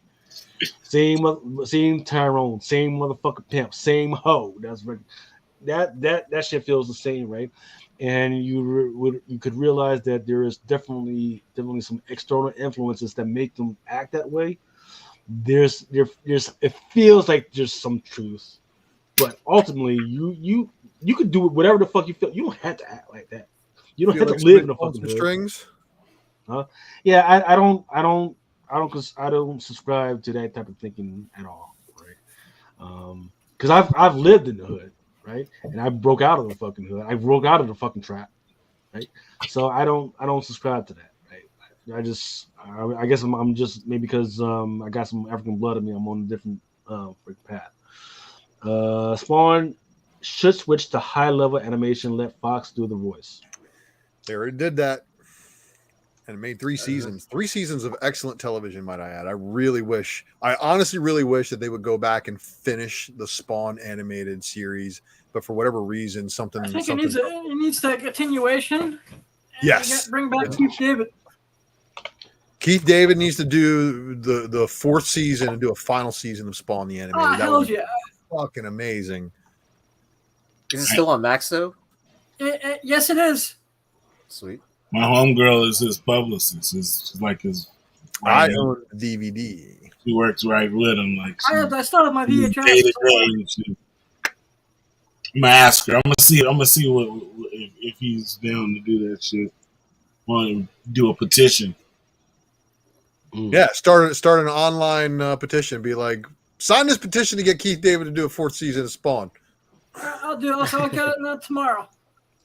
Hell yeah, progress. Tomorrow's gonna be a good day for somebody. Yeah, for real. Yep. Robert C is planning on bringing a free comic book day back to the freaking U.S. Capitol, even though we're kind of wondering when is that going to be, because usually a free comic book day is on back in May. So is he planning on doing a different day just for the Capitol? I don't freaking know. Want to bet he does? What is it? The Halloween Comic Fest. Isn't that the next one? There's also a local comic shop there too. Oh yeah, LCSD. I forgot about that. Yep. Yeah. So my question would be: isn't freaking Congress on vacation in May? So he probably have to. Yeah, are they even in session? Well, I mean, fuck, those assholes take off 180 days a year. It's fucking crazy. Don't even stay. They don't even fucking report. Even when they're there for the other fucking 180, they're like going around and jerking off lobbyists. Aren't they just like banging hookers and doing coke and those two? Yes, of course. A few years ago, they made leaving it in the White House. And they made one of our senators. I swear. like a coke that magically appeared in the White House that they couldn't identify? Yeah, a few years ago, they made one of our senators step down because that fool fucking never showed up. He was like never there. Like they said, he probably was in office maybe 30 days out of the year. God damn. I was like, yeah, he said he never made it to any voting days. Like he never was at any votes. Like he might have voted like a few times. I was like, oh hell no. Oh hell no! You're not representing me. Yeah, this fool is good. He wasn't from my district, but I was just like, shit. He's from rich in there. Yep. Howard the Duck gets a 50th anniversary special from Marvel Comics. Once again, his first appearance was in Adventures in Fear with Man-Thing number 19. Crazy to think. In fact, there's a whole bunch of freaking covers that have been put out with Howard the Duck on there. look, don't do all this if you're not going to freaking give them some type of animation, or you're going to fucking put them in the freaking more into the MCU, because they've been. Well, shit, jipping wasn't he in the and- post-credit scene for Or Guardians of the at least Galaxy give 3? his first movie, which was awesome, a new DVD. Yeah, he release. was. Yeah. Because So, Yeah. So he's on the next team of Guardians. So when somebody else takes over producing a Guardians movie for Marvel, they're gonna have to retcon the team in the book, and they're probably gonna put the young Phyla-Vell and Howard and some other shit in there to make it resemble the MCU a little bit. Because they've been doing that. You guys notice that they're like, hey, let's kill you off, and then we're gonna mirror your MCU version. all right, Miss and Marvel, here maybe, is- right? Here is a Thanos statue. How much would you guys pay for this Thanos statue? How much would I pay versus how much are they going to charge? Or two? Yeah, How much would you pay? How much would I pay? What is $100. That's my what's the maximum for statue? any fucking statue. But I know that this statue in front of me right here has got to be at least $2,000. What is it? It's I'm a guessing Thanos it's statue. because I'm thinking it's probably going to be like $5,000. It's at least Okay. 1,500. Okay, Adam, it's a Thanos statue with the Infinity Glove and the stones. I would pay 1,000 at most if I really wanted it. What'd you and I guess? don't. Like, how big is it? You would pay that? I would pay looks like- 1,000. looks like it's maybe. about it looks like it's maybe 24, maybe 30 inches. Yeah, I agree with Damn, Aaron. these people, wait, Or because between what seven I'm and what I'm around. seeing now is the gems that are in there are actually real. Right. So it's 60, Oh. so for each gem, right? So for each gem is $65,000 a piece. Oh, hell no. And there's Oh, what? six of them. So this is probably like what, 250,000? $360,000, or no, plus the five. The Infinity. Oh, excuse me, the Infinity $400,000.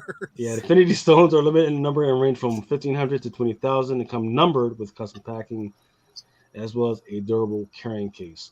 Power Stone, which is the most expensive one, is a 35 plus carat natural amethyst. Then there's a Space Stone, which is 30 carat. There's a Mind Stone, which is actually a 25 carat yellow diamond. And then there's some sapphires. How many carats did you just fucking say? The Power Stone is 25, yes. 25 carat yellow diamond? Good fucking God. Holy shit! Who made this? What jeweler made this? The company is called East Continental Gems. And there's only 5 in existence of this statue. Yeah, It was no, never. unveiled. Tax evasion statue. That shit will never sell. Who's gonna buy that? Bitch, It's a if beautiful piece. I'm not gonna lie. bitch, my face better be on that Thanos statue if I'm paying that goddamn much money. Fuck Thanos. Give me a. I would rather stolen. give me a gauntlet, like Don't a spoil that shit, gauntlet that really moves, like a real gauntlet. Give me the real gauntlet. Sideshow did that and it was like 50 grand. Yeah, see, Yeah, that's what it would The have to be. gauntlet itself is 2 feet. What the Well, fuck? how much was it? This is out of curiosity. Well, that's it. Each piece. Let's see, where am I? Each stone is 65,000. There's 6 Oh, stones. okay. Shit. Okay. So, but my thing is like JC said, tax evasion. Like, if you buy that, like, you'll never get that value back. Whatever you spend on this, you'll never get that value back. Oh yeah, so Yeah. and that's why people do that. Is they take a big hit, they overpay on something, they can report the fucking loss, I'm write awesome. it off on taxes. You know? It's like the what, McFarlane baseball? Is that principle, right? That like, hey, I have one of 5 of these, come to my like whatever store, like you know, studio, whatever it is that person's doing. And then say they got robbed. I mean, would you not insure it, right? Like I don't. Were you here for the? You were here for the story earlier, like the shop. I would have been like, yeah, they got. Oh, I yeah. got robbed. Took Yeah. my shit. Took them all 5 of the statues. Because the amount it cost for them to make this was so high, they had to know that they had to take a loss. Like, it was more so like, we're building at this point, we're making this, and this is going to be like our, Oh, You know, Yeah, what I don't understand is why did they make 5 instead of 6? Right? Oh. They should have made 6. Is all I'm saying. Like, Yeah, No, that I'm is surprised true. that this wasn't like, hey, original Avengers actors, let's no, give you each one of these. bling out, right? Yeah. But that's what I mean. It would have to have been like, we're taking a loss. This is promotion for us now. You know what I mean? This is like Yeah. this is like giving the rapper the chain. No one's gonna. No one can afford that, but he's a walking billboard. So you know what I mean. Yeah, we But the made. problem This. is nobody cared about this fucking thing. The only And reason why I know about it is because I was digging through shit. I thought I was like, oh, That's my point. Like, no one's gonna buy this shit. Like, you know what I mean? It's more so. This is. it would have been cool like 3 or 4 years ago. Yeah. Yeah, just like 3 or 4 years too late, and it's a really sweet piece, but Well, it's you the know, first I'm hearing about it. This needed to come out during COVID if COVID didn't happen. no, this shit needed to come out right after Endgame. Well, that If they really, if they or Infinity War, honestly, if they really wanted to hype up Endgame. Yeah. But when people were spending money like crazy before the pandemic hit, like, you know what I mean? Like, not like the way they were still rich people shit. So, that's what I mean, though. Like, I could see like fucking, Travis Scott or something. Like, yeah, man, I bought the statue on MTV Cribs. You know what I mean? Like, I got this Thanos statue in the living room. Like, oh, I gotta get that. You know, Nick Cage was definitely like, it's hideous. Yeah. Music Comics would have said somebody better take Nick Cage's card away from that motherfucker. Yeah, right. No, but I mean that's the only type of person. Episode of MTV Cribs back in the day and shit. Right. Josh 4771 says Josh Brolin will probably buy it. Yeah. I can't wait to see 2 Chainz. I can't wait to see 2 Chainz' show with this. Yeah, you should have gave it to him. You know what I mean? Exactly. So you know what else rich people buy? They buy vacations, and apparently, Hawkman. Huh? there's a There is going to be a Comic-Con cruise. Okay. I've heard about this. Yeah. You fucking with that Ultra or not? Hell no. Fuck.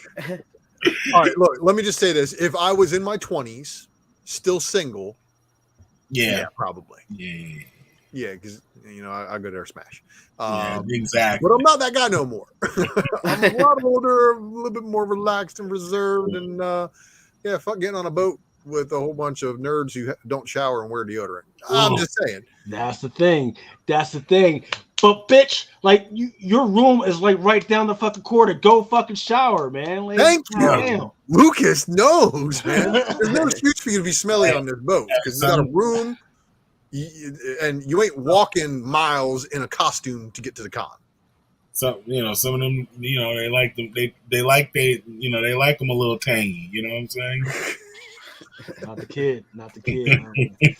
So, like a 9-volt battery. Yeah, so the cruise is about 4 days aboard a luxury cruise ship for Royal Caribbean. Royal Caribbean is one of the joints that sinks often. That shit just needs to be big. Royal Caribbean, if you want to prove me wrong, Royal Caribbean, if you want to prove me wrong and say that you're not a fucking shitty company, fucking go ahead and fucking send me. Hey, one of them motherfuckers came into Pier.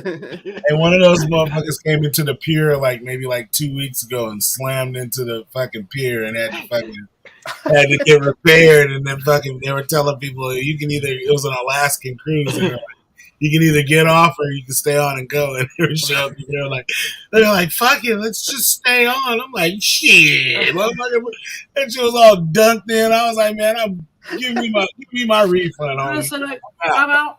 Shit, I'm bad enough. I'm tripping off of one that's fully, fully operational. Much less one that just banged into the side of the pier and dented in, and they had to come in and weld shit. Like, fuck that. Offload this boat, man. So I'm wondering, does the saltwater air cause books to wrinkle? Like, if a man got on this boat with a nice Seal 210M dry mount laminating press and started pressing some books for some motherfuckers. I know, right? So salt water is very bad for freaking books because salt water, once it hits anything that cools it, it will crystallize over anything that's on. Get your water damage. Mm-hmm. But I'm just looking at this dance for. I'm knowing it's probably from another spot, but I don't want that. I mean, I want a little space, you know. Yeah. Prices start at $990. Woo! Okay. That's probably for the cheap room. Shit. There Oh, will be freaking TV stars. Go ahead. I just noticed it's not until 2025 as well. This is like setting up to be like a fire festival. Oh shit! Hell no. Oh yeah. Fuck that. Fuck yeah. Let's get John Talking about that shit now? Hell no. Good call, Yee. Good call. Yeah. There'll be Q&A sessions with movie and TV stars, comic book writers, and artists. Nah, because they're on strike. You'll spend a day in Cozumel, Mexico, and I've never heard of that place, so that probably is a pretty shit place. All meals are included in the Windjammer Cafe, Reflections main dining room, and a park cafe, so that's all inclusive. So Single cafeteria occupancy flight's rooms are probably gonna available. happen. Mm-hmm. Somebody's gonna get thrown off that boat in costume. Yeah. You can get a 5% discount if you pay at the full time of backing. Active or retired U.S. military or active duty first responders will also receive this discount. Spider-Man's going to be giving Batman and Robin the business. Throwing him over the top. $900 just for 4 fucking days, though. Yeah, that's $900 is like usually like 7 days or some shit. But this is for like 4 days. And one is like usually you got like 2 destinations. Like this is just Tampa Bay and some place in fucking Mexico I've never heard of. Cozumel's a good spot, but I'm just saying you're leaving from Tampa and you're going across the Gulf to Cozumel, I'm sure. Yeah. I mean, Yeah. Joe 47 says the buffet will have all the cheese sandwiches you want. Yeah, exactly. It's not even real cheese; it's American cheese. Yeah, it's gonna have you plugged up for sure. Rich Comic says these motherfuckers be smelling like fish sauce. And JC says last thing us common people need is a floating fucking buffet. Yeah. All right, we are at the minute and almost 40 seconds, so let's take a quick minute freaking break so I can freaking recharge and set some other stuff up. Cool. I'll be back in a second.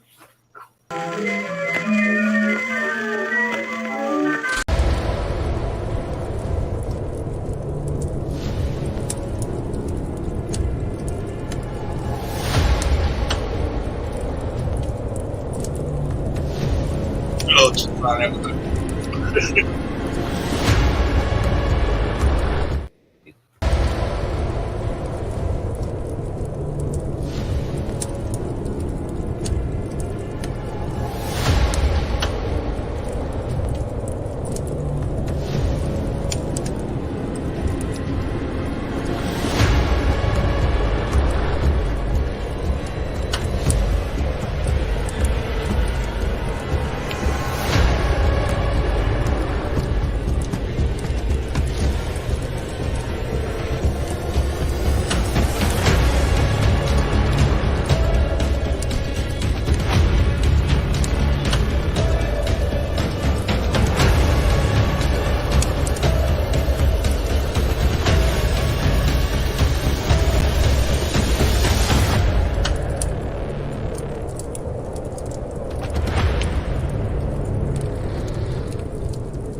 All right, that was the trailer for the Swamp Thing Winter is Coming trailer. I've got some other stuff that I do want to put out there. I just haven't got it loaded up yet. So for Wall Street this week, it was a pretty big week for some of the freaking big hitters this week. Some ups, some downs. Philips put their stuff out. Whirlpool, Logitech, Spotify. Coca-Cola had some interesting stuff. Meta has some interesting stuff. The ones that we actually probably care about as far as comic book people is probably eBay and Mattel. Once again, their stuff just wasn't as good as I thought it would be. McDonald's, Roku, MasterCard. Once again, MasterCard is definitely important. So if you're looking to find out why people may not be buying as much comic books, definitely got to look at the receipts for some of these credit card companies. PNG, definitely want to look, kind of keep an eye on that because they do control some of the plastics that come and get used for some of the stuff that we use in the comic book world.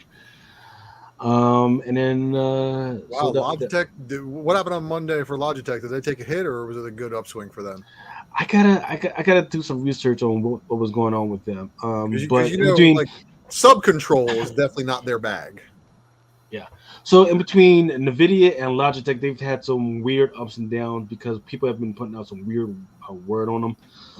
So, for instance, there's those big superconductor factories that were supposed to be out in Kansas and Texas, and then all of a sudden, their CEO, CFO said, "Yeah, that's not happening now because we can't find enough fucking people." So it fucking went down. So I don't know what's going on with those guys right now. And I don't trust anything that came out in earnings from any of the semiconductor companies. Can't freaking trust it because nobody knows where it's going, whether the factories are actually going to open, or whether they're going to, even if they're going to find enough people to actually work in those freaking companies. I'm seeing oil companies on there too. That's fucking weird. Yeah. Spotify's charging $1 more now for their service. I don't pay for that shit. Yeah, I'll listen to a commercial every now and then and get 30 minutes of free listening. I don't care. It sounds like a plan. So here was the actual thing. Not a bloodbath, but it looks like the smaller companies are having a rough time. Yeah. Live Nation holds a lot of stuff for concerts as well as a lot of stuff that for the podcast that Fox News and some of the other freaking conservative. It actually took a bit of a freaking hit this week. Not sure what's going on with that. That was really because Fox is fake conservative. Nobody really likes it. That eyeball's expensive, though. You know that eyeball in Vegas. You know. Oh yeah. The all-seeing eye of Sauron. Yeah, I mean, I would assume that's Live Nation that owns it because it's a venue. Yeah. Yep. But yeah, Disney came close to my projections. Here at 85.50 this week at one point. Once again, I'm saying it's got to go down to 84. So keep your watch list, keep your automatic thing on for 84 at the very minimum, 84.99, and I think it'll be straight. Netflix. He can't be moving too far. They're right down the street from my house. They got way too many buildings to be moving. Nobody. It might be over in a new location. Yeah. Disney, I can see what's going on with that because of the strike, and people just don't want to go back to the recreational parks because it's too fucking expensive. Plus the whole Secret Invasion thing. I'm getting mixed reviews from different freaking people. Some people love it. Some people were like, I think I fucking love it. Leave it. Yeah. I'm dying to know because I wasn't here at the beginning of the show. What have you talked about so far?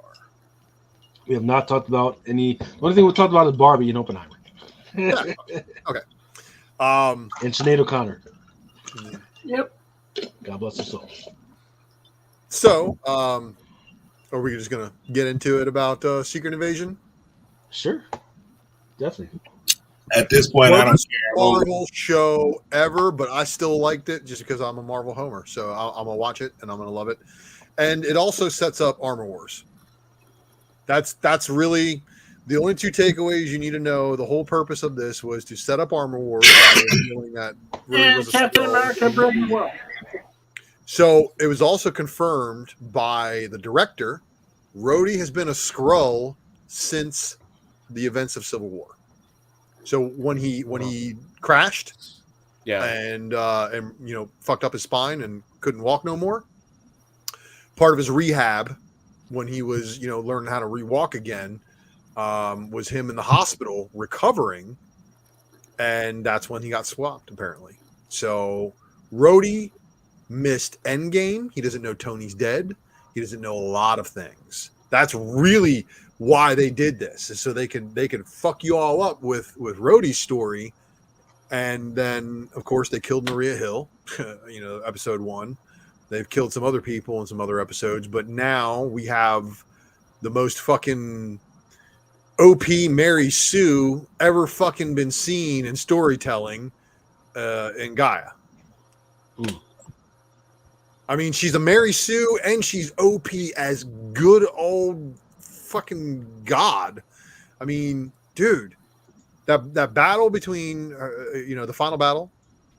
If you haven't seen the final episode yet, you really need to watch it. It's been a couple of days, and if you're a Marvel fan, you would have watched it already.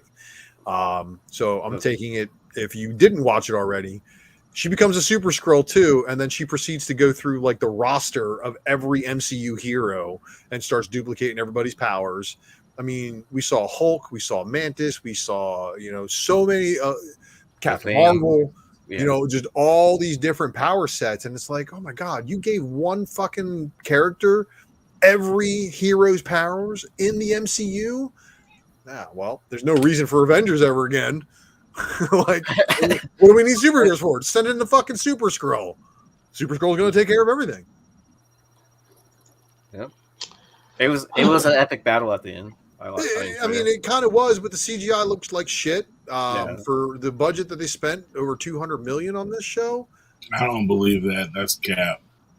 Well, where'd it go? Did it go into Samuel Jackson's $199 million salary and it had $1 million left over? Fuck yeah, man. I can see that, and I can see more they wanted to say that they took a loss. Well, I think the backlash, because people again, did call out Ms. Marvel for being very fucking cheap looking, like Agents of S.H.I.E.L.D. type of fucking cheap looking. And they didn't do that, at least. They went beyond that production value here. But like a step above, though. Just one step, yes. It wasn't so far above Agents of S.H.I.E.L.D., just a little bit. It wasn't like movie quality, and it wasn't as bad as Agents of S.H.I.E.L.D. It was like that in-between step, right? And that's what's in the middle. Yeah. But that's a little disheartening because, like, to me, like, Falcon Winter Soldier is the only one so far that was kind of like, it seemed like you were watching the movie. Like, still watching the movie. Falcon Winter Soldier was really, really good. And you know what? They honestly should have it should have been a movie. That should have been Captain America 3. Yeah. I mean, basically, Falcon Winter Soldier was the best shows they've had. Yeah.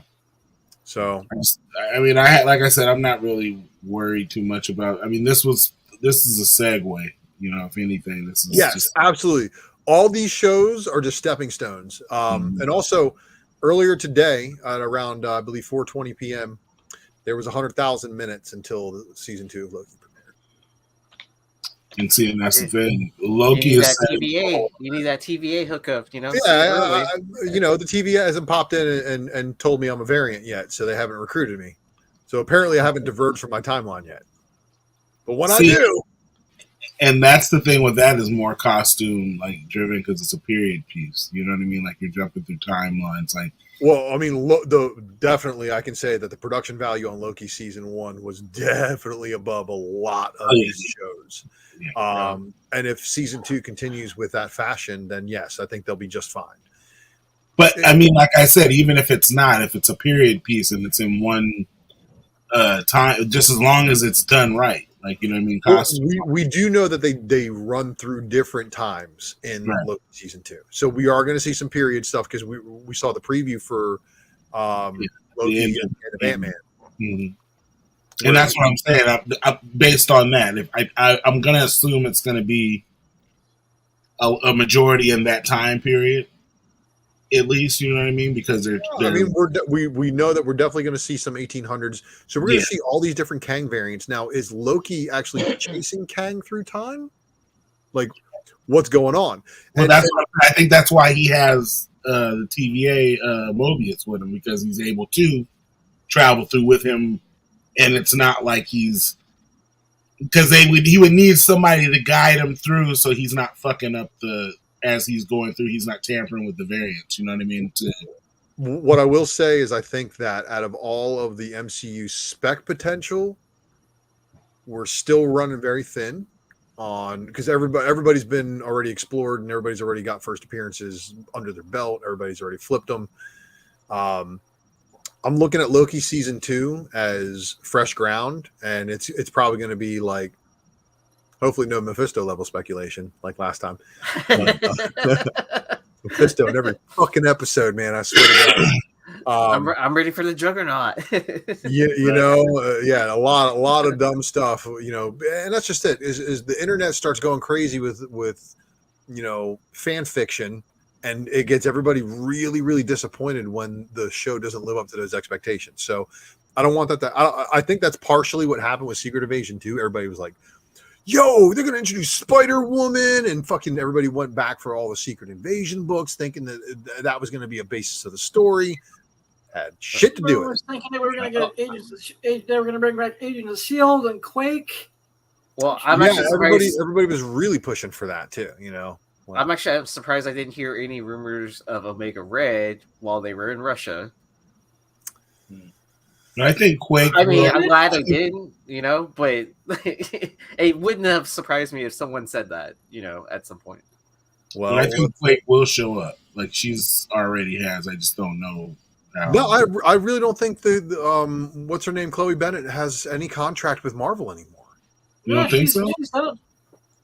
Yeah, she's completely fucking done, dude. Like there's nothing else for her. She would, if they offered it to her, she would gladly come back. Oh, absolutely. But, she's done at the moment. And you know what? If they are going to introduce her into the Marvel Cinematic Universe, then they need to do it just the same way they did in the comic book with Secret War, and have her show up, Angelina Jolie looking, on a mission with Wolverine, Spider-Man, and a whole bunch of other people going to infiltrate Latveria. Or she could be on Falcon and the Winter Soldier and be in what do you call it? What's that spot? Where Wolverine kicks it at. Magipore. They could just have her moving through that shit, because that shit's all spy driven too, though. You know what I mean? I don't know. I think Quake is going to be with in Miss Marvel. I said if they bring her back anywhere, since it's going to be so cameo heavy, anyways. Deadpool 3. I don't know, man. I think she's going to be a Miss Marvel as part of the just like trying to keep infiltrate her. Like, you know what I mean? Like in the cartoon, like they have to have that. That has to play into like Miss Marvel. Such a great cartoon. Yeah, you know what I mean? Like to kind of like piece the story together. Yeah, you know what I mean? Because it's gonna have to like she's got to be like. That's why I'm hoping maybe she's in the Marvels or something. You know what I mean? Because it has to be that tied to that. Because that I haven't seen anything, bro. We all know in this world that we live in now, it was crazy enough that Secret Invasion didn't have any crazy spoilers get leaked before the series hit. We all were wondering like nothing's coming, like nothing's coming down the pipeline. But I guarantee you, if Chloe Bennett hits the set of any Marvel show, there will be some fanboy who's a fucking water boy or the coffee errand guy for somebody on set who would shit himself and then immediately go to Twitter. Take a picture and then post it. Or some extra or something like that, right? Yeah. Somebody would not be able to keep their mouth shut about her showing up on set for anything. And if she shows up on set for anything, immediately Secret War #2 is going to go fucking ham again. It's done like 15 fucking times because people keep on going, oh man, it's going to happen. It's going to happen. Yeah. She's coming, man. I swear. But I mean, I just think, Quake is too like influential as part of like Miss Marvel in the cartoon, and the kids know Quake. Like the kid, my daughter knows Quake. Like she was telling me about her before. Like, you know what I mean? Like Riri, all of them. Like the kids watch that Disney cartoon. Rising stuff, which is awesome. Yeah, all that Marvel Rising stuff. Like they watched all that. Like, you know what I mean? Like they know those characters. They have to use those characters. Like they have to. Marvel After we're gone, doesn't want to see all the Fox characters die at the hands of Deadpool and Wolverine. He's gonna kill them all. Pretty sure Deadpool is going to kill the Fox universe. Yep, slice and dice. Marvel kills the universe. Or Deadpool kills the Marvel universe. The opening scene that we got to see, some shit from, was Wolverine and Deadpool fighting over the wreckage of the 20th Century Fox sign. So that's Yep. kind of a little bit of a gimme that they were like, they're going to open the movie with them fighting in the wreckage of what is the Fox universe, and then we get to see how they got there, and then we'll get to see a final battle and possibly the association to how they're going to twist it into the MCU somehow. Like Kang's already divided the timelines, and because of him dividing the timelines, he's already deviated the universe, and there's one universe that has X-Men in it, and then the MCU that we've been seeing is the universe without the X-Men.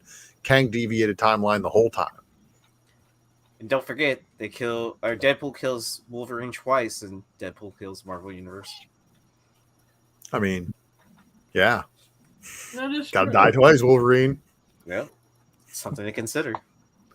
I'm not gonna say which issues, besides 3. But you know what? It would be an opening for Hugh Jackman to come back as Old Man Logan in Secret Wars, and then for them to cast a different Wolverine. That would be dope. Bojo Quid says Deadpool 3 is about to be straight trash. It's bad enough that they're bringing back Hugh Jackman. They're rumored to be bringing back most of the Fox Marvel characters and the actors. Yep. Except for Shadowcat. Yeah, Not coming back. yeah. He says he doesn't want to see them come back. He's legit not even interested in this movie. He lost interest as soon as it was official that Hugh Jackman was coming back. I mean, I like Hugh Jackman. I like the way he portrayed the character. I did think that with the X-23 movie that they were going to kind of do a handoff, right? So we can kind of go down her route, but that hasn't materialized. So everybody's like super hypersexualizing Daphne Keane now that she's 18. Like, oh, dude, she's so good looking. She needs to come back and play X-23. Everybody was like AI arting her into like skimpy leather type outfits. Like, bro, like, y'all have no chill? Like, no chill. Well, just like people do the same thing for Greta, but it's all right. No, nobody's photoshopping her in the leather. Oh, yes, they are. Nope, no, yes, we they are. Yes, they are. Nope. Yes, they are. Just like you, Adam, sexualizing Wednesday Adams. Yeah. She's a fictional character who was developed in like the 1950s, so she's over 60 years old I now. played the fifth. I never,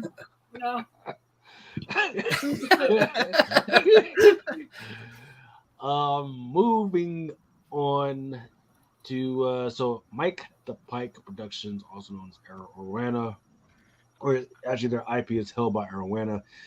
They actually had a shareholder call this week. I think it was like Wednesday or maybe Thursday or something like that.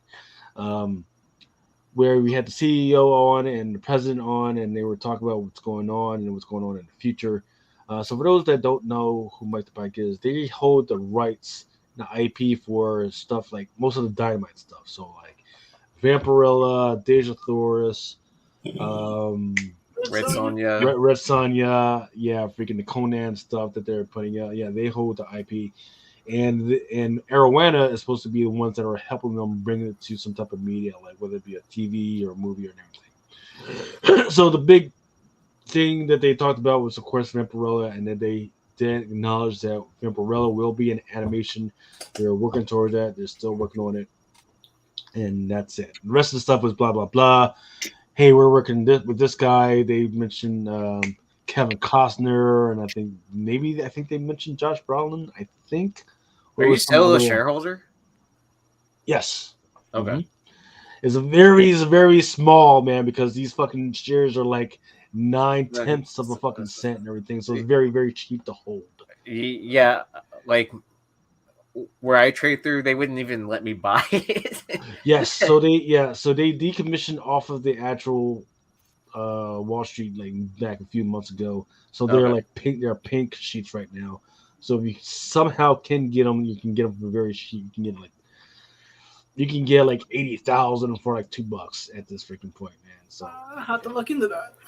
yeah, if you can get a pink freaking buy pink shares.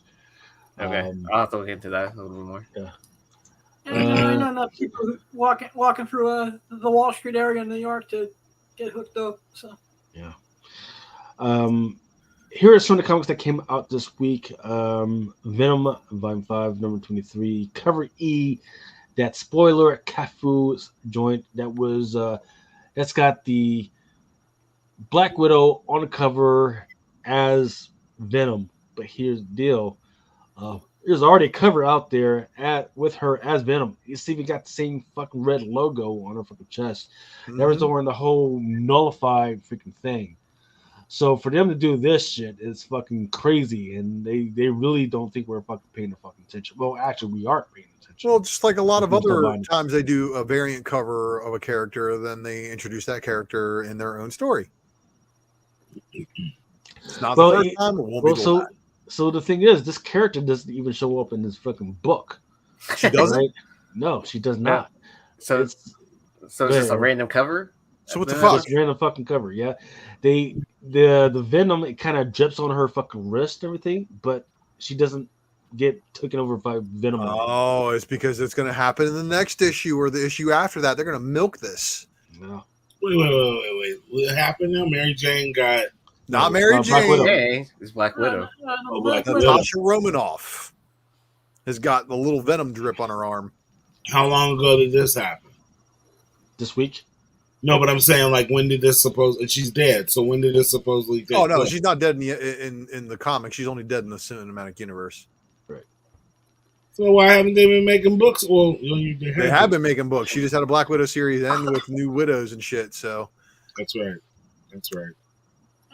And that Black Widow series. So what they're going to do is they're going to drag this thing out and milk it for all it's worth, and they're going to give her the full symbiote, and like next issue is a cameo, and everybody's going to be saying this is the first cover, and they're going to omit the other cover where she appeared nullified, and then there are going to be people arguing over first full and cameo, and it's going to be more convoluted bullshit. But look, I said this in our private chat that the symbiote is the Green Lantern Corps of the Marvel Universe, not the Nova Corps. Because more motherfuckers got a symbiote than more people are in the fucking Nova Corps.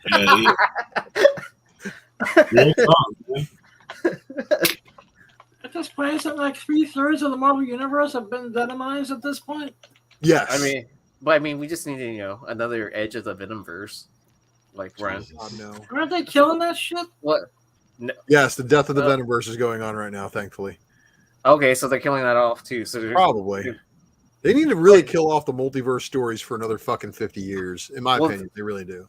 Well, they said they were going to stop doing Spider-Verse. So I wasn't sure if they were going to do the same thing with Venomverse or just keep milking that cow or whatever. Yeah, there's that nullified cover. Yeah. And it's on a Black Widow book, too. So it actually makes sense. Sweet. And she's got the null. She's got the null fucking symbol, not the. I do like the Black Widow symbol on the inside of the spider too. It's a nice little touch. What book is that? Black Widow #4 nullified variant. All right.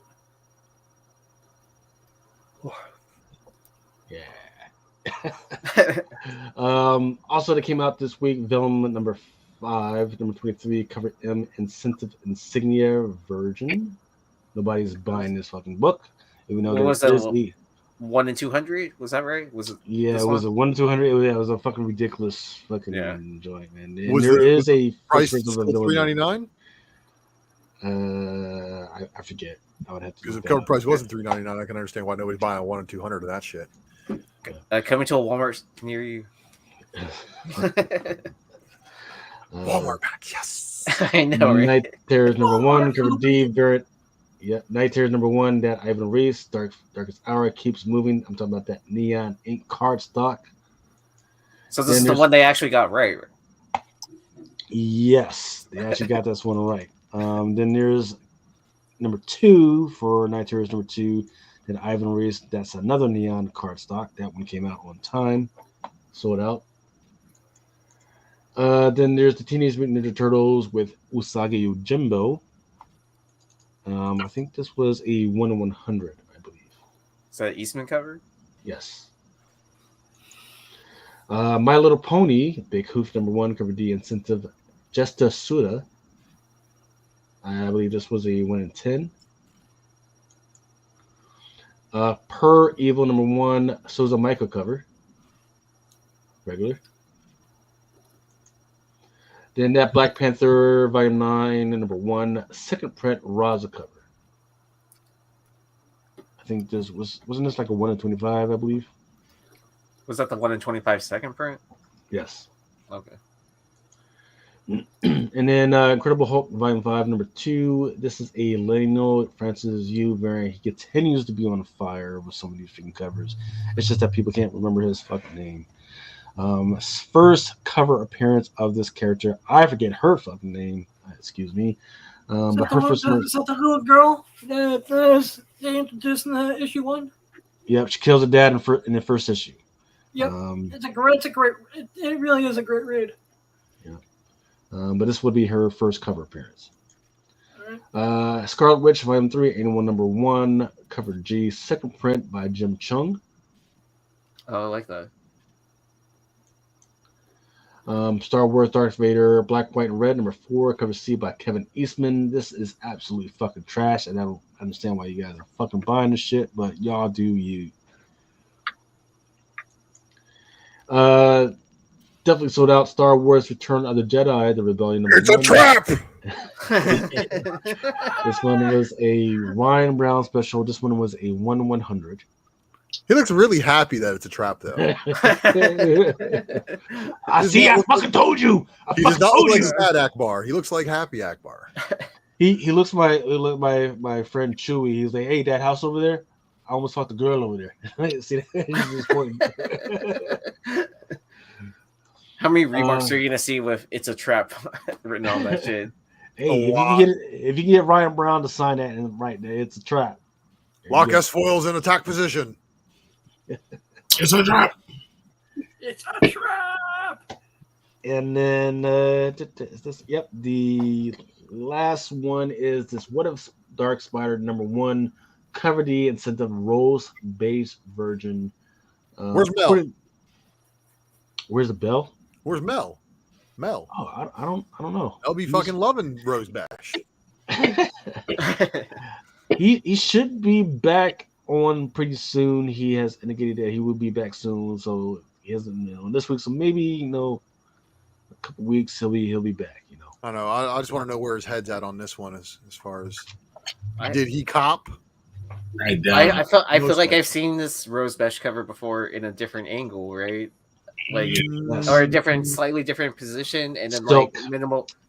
Silk. I've seen Silk in the exact same position, and I've got but I want to say I've seen a Gwen like similar to this or something like that, where it's like her head's on the top of the cover instead of the. One has the last, one the why. Yeah. How long will it stay at $175 though? I guess that's my question. What's the ratio? Is it 100? 1 in 100? 1 in 100. Yeah. Did it sell out of the distribution level? Yes. It did sell out of the. I mean, besides this cover, like the normal covers as well. No, they did not. Okay. They're still available. So what you're saying is the guts of the book aren't good enough to warrant the price people are paying for it, but they're going to buy the 1 in 100 off the art. Right. Mm-hmm. So it'll be $100. About a month. So that's where it gets tough for the retailers, because if you're using like eBay sales to make a determination of what might be hot as far as the incentive, you were going to be way off, right? Because I did it, and then there was no numbers indicating that this was going to be like anything. I still fucking bought it though because I like it. I like her style. I got my copy. Yeah, I like her style. I just, you know what I mean? I just don't think that those books hold their value. Like, I was gonna say I like Besh, but I like it when she does like her backgrounds too, right? Yeah. To like blend it in or like kind of like have that full psychedelic effect. Yeah. Aaron, are we having how may we help you so? August 5th. That's August? Right? Because because we were getting close to because we were trying to be as close to the like 1st and 15th, right? Well, the first is Monday. So I guess it would have been technically tomorrow. No, because on Friday, next Saturday is the 5th. It's my daughter's birthday. Because I would have thrown this up for $10 to see what happens. You probably would have sold the box. Or 5. Yeah. Okay, so using the some of the search terms, which one was this one? Yep. Okay. Using the search term for comic book, that Venom 23, even though people knows what it looks like, people were still freaking buying it. So that was my top freaking thing. Search. Incredible Hulk 181 that came in at number 2 and 3. X-Men Hellfire Gala number 1. I'm not sure what's going on with that one, but people were absolutely freaking buying this one. Not sold out, but people were still freaking buying it. Then Void Rivals number 1, third and second print. Yep, I can see that. People were buying that stuff off of me as I put it up. And then Incredible Hulk number 2, which again that was supposed to be the first appearance of that little girl on the cover, but people were still buying the regular cover for some fucking reason. I haven't even fucking took a chance to fucking read it yet. Like I said, it really is. It's a good read. Is that also mentality to always buy A covers, right? Yeah, I guess sometimes because because of the way retailers have been conditioned, they buy all the other covers, just leave the cover A's alone for just a few. But now I guess those cover A's have really become, a lot more rare. Especially for the Hulk, kids always these A covers are on it. Mm-hmm. And then using the search term pre-sale, once again, Venom 23. For some reason, people still have not taken it off of their shit, but people are buying it. Then Extreme Venomverse number 1, that's that Lionel Yu. People still buying that. Big Game 2023 number 1, that actually already came out, I believe. Then Amazing Spider-Man number 1, that Facts Emily edition, that one has not came out. So definitely ruling the roost across all search terms. People are still all over that Venom 23, despite the fact that it is not. It literally is a trap. Once again, it's not the first time she's been touched by the Venom symbiotes or any of that shit. So, touched by what? They're not called Venom. What you do? Yeah, sorry. they're not called. They're called symbiotes. What's the Clintars? Yeah, that's what it's called. Clintars. I thought that was the planet or whatever. Well, I mean, what is the Clintar person? is species. Yeah. And then Adam, you had some. Let me try to find. Yes, I had some hidden gems. You had some hidden gems. First one I wanted to put up because this is the one pick that I really freaking love. It is Foom number 2. Nice. Yes. There's 3 reasons I picked this, and the obvious one is not it. This is a classic Bronze Age fanzine. It's got an amazing Jim Steranko Hulk cover.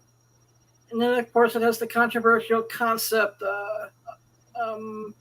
sketches of Wolverine. Yeah.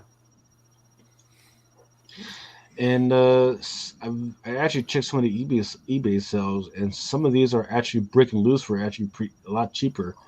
When I first brought this book years ago on Unpressable Defects, it was only $80 maybe at the time. Now it's starting to shoot up to $2,000 and all this, but now it's actually coming back all down. over the map. I just I saw some. Yeah, fan, you want this? If you're a fan of fanzines, I really like the Hulk cover. I mean, I had this as a kid, and how come they don't do second prints of these fucking foam covers, man? They should do that shit. 78 points of articulation says, I hope this drops. He was talking about the Gwen book price. Ah, okay. Sweet. You mean the Gwen with no ass? Next book that I have up for you, Adam, is Barbie Fashion number 53. This is the final issue of this series, and that's all I've been hearing about all week is Barbie this and Barbie that. Barbie's a fucking slut. Hey, that's never here or there. And she was originally based on a sex toy. I read somewhere. But she was based off of Lily, who was based off of a character inside Bild magazine, a German magazine from 1952. Yep. Yeah. They specifically wanted that character to be in there because East Germany and East Germany, they were kind of pulling apart in their social identity because East Germany was socialist, communist, and in regular Germany they were trying to separate themselves away from fascism and Nazism. Point. In the meantime, the females they were kind of caught in the middle as far as because outwardly from the rest of the world they were these huge, stocky, like everybody saw them as like huge, stocky Russian women with unibrows and shit. So they identity-wise, they were trying to break away from that. So that's why you had this. They brought out this, which was a blonde, freaking female, skinny, who was very comfortable with her big sexuality. titties and long legs and a Right, flat and ass. a lot of the cartoons they express her as being very comfortable with her sexuality, which was a department from. I'm actually surprised for the final issues in these Marvel series what they're going for on eBay. She was a cold freak, is what it was. Just a fact. She was afraid to give you a little shoulder, freaking pull it on back. Yeah. Well, her milkshake brought all the boys to the yard. Damn Milkshake right, it's Barbie. better than yours. Next we have Barbie Volume 1, number 63. Yeah, this is the final issue of this Barbie series because this is the 90s when Marvel did like 80 series and the same character. And once again, I'm amazed at this era of Marvel, the final issues for what they go for. And Well, this is definitely going to be on the low order side of the Marvel. Yeah, 90s, in my opinion. So I was just surprised when I looked at them on eBay what they were going for, and I just haven't had a chance to type in the cover price check because I've been taking care of some personal stuff. Would you say you're surprised because they're going too cheap or too expensive? More on the expensive side. And I think right now it's just because everybody's got their attention on the Barbie product because of the Barbie movie being in place, and maybe some people are thinking that this is a good investment, but we all know better. We all know that if you're going to be speculating on the Barbie movie, you should be selling some of these books before Barbie dropped when the news was fresh on people's minds. Now you're just hoping to get something out of it if you are flipping these books. But these are the kinds of books that Blind Adam be putting on the hidden gems that are in back issue bins in that comic shop that doesn't know how to price shit. Oh yeah, man! This is good stuff. If like you're at like a local small show, Yeah, I'm sure you'll find a couple of them in someone's box. Absolutely agree. And then next I have Batman Mask of the Phantasm. Mask of the Phantasm. Anniversary coming up. Good pick. Good pick. Yeah, actually, 30-year anniversary is coming up. They're actually releasing it on 4K on September 12th. And this is the version that came with the VHS tape, I believe. There's a version that came out by itself. There's a version of this that came out with the VHS tape. And this is just a great pickup, in my opinion. I agree. I think that's a great 30th anniversary is coming, and that's got people remembering this. Yeah, and like I said, Paul Dini said today that he wished that when they had the trailer originally, he wished they had the trailer that they did for the 4K. Yeah. And in physical media, Mask of the Phantasm is one of my best-selling Batman DVDs. Okay. Good pick. Also, I think the last one that you had in here was Wolverine Annual number 1. It was annual 1999. Mm-hmm. Yes. This was the second Wolverine Deadpool fight after issue 88. Okay. Yeah, I thought Deadpool. Who did this one? Walter McDaniel and Sotomayor. Weren't they in the 97 annual as well? Nah. There was a little cameo in 95, but this was okay. This is their second fight. Nice. Okay. Good stuff. I'm pumped for Wolverine versus Deadpool.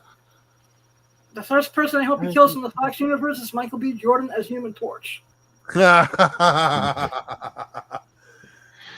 you know it's not gonna happen. Michael B. Jordan is Human Torch. Yeah, that's the first person I want to see Deadpool call. I want my $15 back from that fucking movie.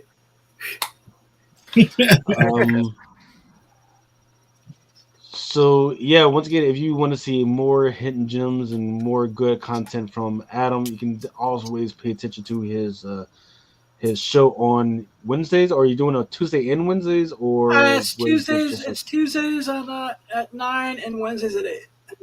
Okay. Wish I didn't have to work nights, my man. Yeah. I also want to give a shout out to the comic book woman who actually did a big piece on Barbies, on the Barbie comics on, I think it was Tuesday. That was Tuesday. That was awesome. Yeah, they did a really good job on that one. The one that they didn't miss is this one. So inside the Barbie movie, there's these 4 teenage girls. Those teenage girls are standing in for brats. I don't know if you guys remember these stories. Oh yeah, brat dolls. The graffiti little shit. And the brats were supposed to be anti-Barbie. That was their whole freaking point. So the brats were inside the Barbie movie. They're supposed to be like the punk Barbies, kind of. Yep. First appearance of the Bratz girls inside freaking a comic book was in Bratz #1 called Rocka Angels, rated rock, 2005. So there is a freaking comic book. So just got to remember that Mattel and Warner Brothers, they are collaborating on more projects together, and people are picking up on this one or picking up on Bratz. They like the Bratz, and it makes more sense for them to do a Bratz movie versus all that other stuff that they're planning to do. So just putting that out there. Oh my goodness. It is we are 2 hours and 22 minutes in. Let's take a quick break while I sit up for the next spot. Stand by.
All right, that was the trailer for Godzilla versus Kong versus the Justice League. God damn it, Jim Lee doing covers still ain't enough to get me to buy that shit. Though. Sorry. I'm gonna read it. You're gonna read it, and then put it back in the show. It looks like it should be fun enough. I'm not expecting anything like earth-shattering to happen, but it looks like it should be a fun ride. Hyperspace Stories number 8 of 12. Yeah. With Kylo Ren. Yes, sir. And I don't have all the covers on slides. We're going to probably have to go over to my Devin account and see what's going on. I do like this cover, even though he looks kind of skinny. He's got Wrath of Kylo Ren on this cover B by Nord. Dark Spaces Good Deeds number 4, 1 in 25, Fullerton. And then there's a 1 in 10 by Flops. And then the Virgin is also a 1 in 50. I don't know why she's blue, but okay. Godzilla Here Be There. Godzilla Here There Be Dragons number 3, 1 in 10 by Kirkham. Then there's a 1 in 25 by God Lewinsky. Godzilla Here's a Cthulhu. Yeah. Weird, huh? My Little Pony 1 in 10 by Just Asuda. Then Sonic the Hedgehog 1 in 10 by Fudrain. Star Trek Defiant 1 in 10 by Ward. And then there's Collis II fighting against his dad Worf on Star Trek Defiant number 7, 150 cover F, and there's also a 1 in 100 cover G. King Spawn number 25 cover A Malay. It's him looking to the river and seeing a different version of himself. I forget what this is a homage to. It's a homage to some type of art. I forget which one it is. And then that's, let's see, let me make sure I'm going to the right one.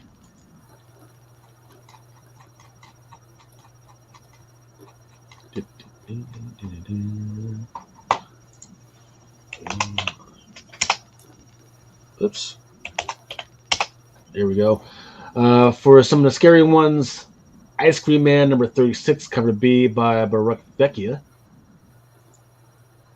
More Dark Spaces Good Deeds number 4, cover B Bills. And you're like, oh, that's not scary. It's just an ice cream cone, or it's just a milkshake.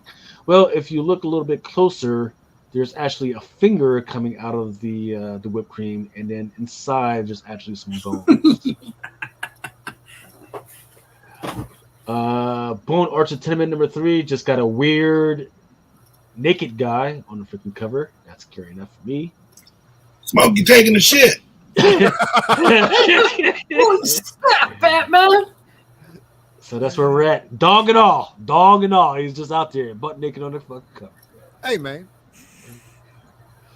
And Julio's pigeon coop. Tales of Suspense number 2, 1 in 25 by Wood. Danny Ketch, Ghost Rider number 4 by Ben Harvey. Is Johnny Blaze still his brother? Yes. Yes, he is. All right. So can we talk about Deadpool Better Blood real quick? Sure. So did everybody see the new character get fucking waxed last issue? Yep. Oh, after everybody went and specced on her first appearance hard and started pushing Shatterstorm's first appearance, issue 1. Oh, she's dead, and she did. Yeah. Sorry. So I hope you got rid of all those books. But Venompool shows up. And this is one of those times I would like to remind you all again that Cable and Deadpool number 50 truly is the first Venompool, regardless of what you say about the What If reprint versus the original What If. And this is how you know it's completely hype. The What If reprint sells for stupid money. The actual first appearances of Venompool doesn't sell for shit. This is how you know. Everybody's like, oh, but it's the cover. Well, okay. Yeah, Scotty Young cover, I get it. It's probably one of Scotty Young's most popular covers.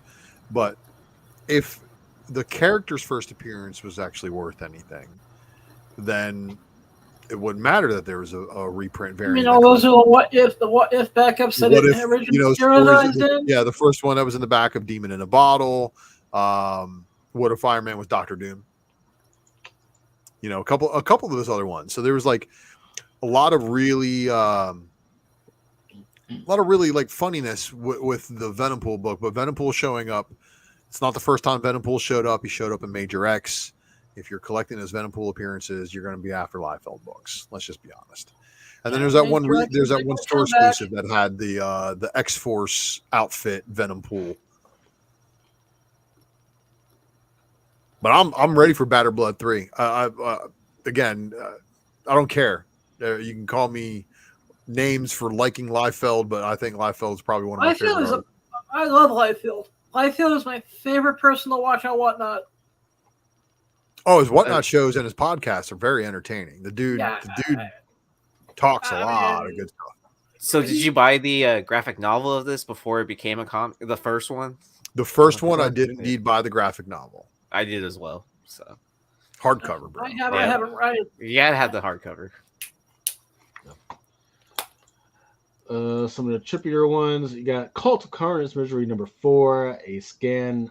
I don't know what in the hell they were going for with this one, but Looks like when I look at it, I think I took some bad mushrooms, and I'm just not understanding what the fuck is going on. But you guys tell me. Well, as Venom continues to poop out more symbiotes, the Venom core grows large, and eventually, when they do DC versus Marvel, we will have symbiotes versus the Green Lantern Corps.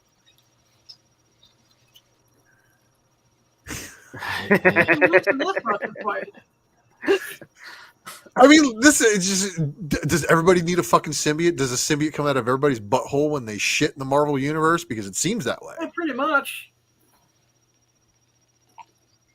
Because Like the bug juice has really got me bugging. I don't know. And then in the MCU, everyone's gonna end up in like Cancun or wherever he showed up, and and then the symbiote's gonna take over everyone, right? Why are you in my hotel room? There is another cover for Deadpool Better Blood #3 by Rod Reese. There's Shadow Storm on the cover. Yeah, but she dead. So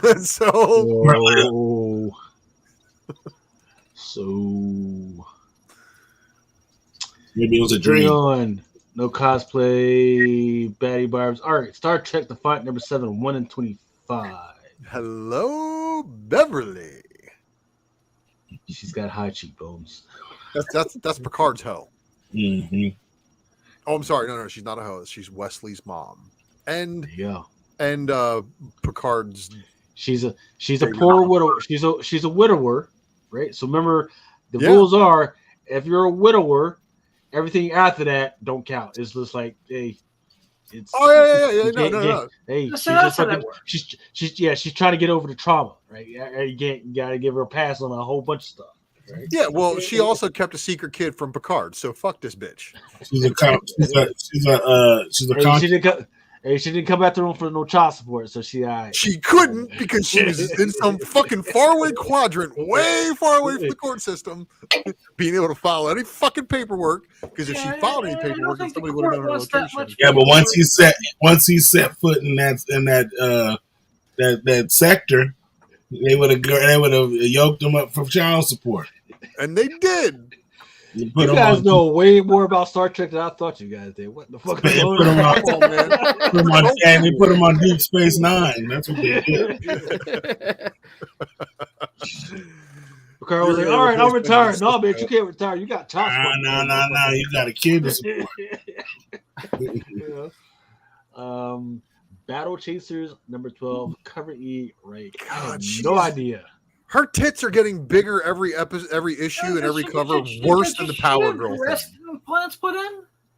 I don't know. I might have to get this one. No, they're taking the Power Girl joke and they're doing it to death over at Battle Chasers. Like, oh yeah, every issue, her tits are going to get bigger. Dude, that little Awesome. Until an editor goes, you need to knock that shit off, like they did the Power Girl, because that's exactly what happened over at DC. You guys know that, right? Oh yeah. Well, that's what did.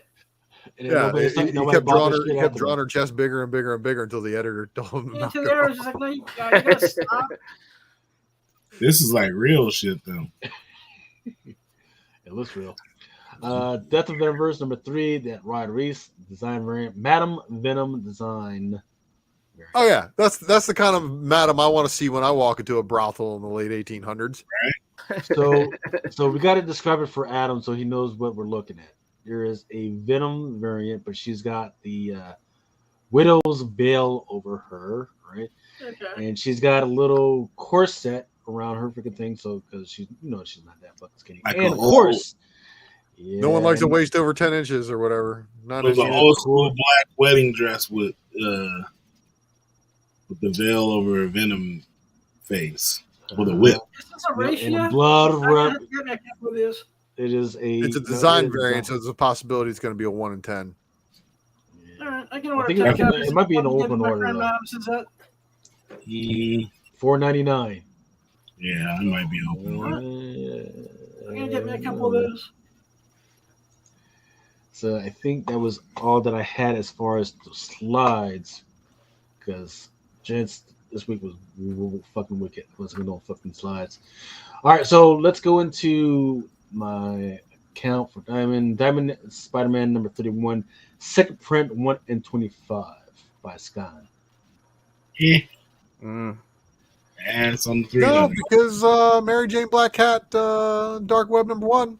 That's your book. I don't know. I don't give a shit about all this other stuff. They can call her jackpot all you want. Yeah. Now this one definitely has. Powers. Yes, sir. Now this one definitely has the freaking numbers on eBay. I've seen a bunch of sales on this one. This is the second print. This is the regular open order. People really like this cover. It's kind of homage to all those GQ, whatever, women's feminist freaking covers. People are loving this freaking cover.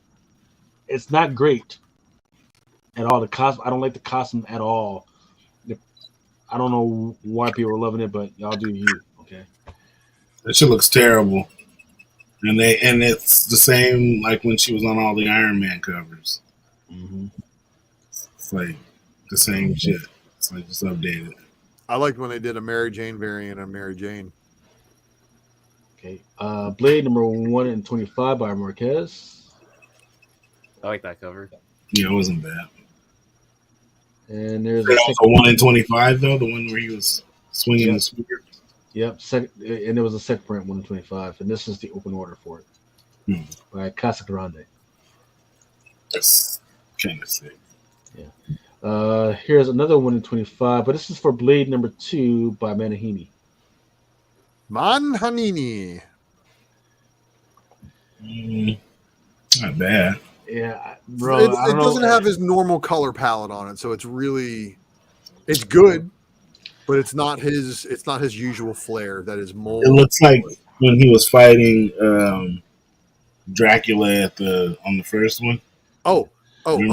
Speaking of Blade, I heard that he's actually going to be somebody who might be showing up in Deadpool 3. Wesley Snipes Blade. Yeah, And it will be that'd be pretty cool. It will be the second time that Ryan Reynolds and Wesley Snipes have shared screen since. So I mean, Blade 3 Trinity, right? Yeah. Yep.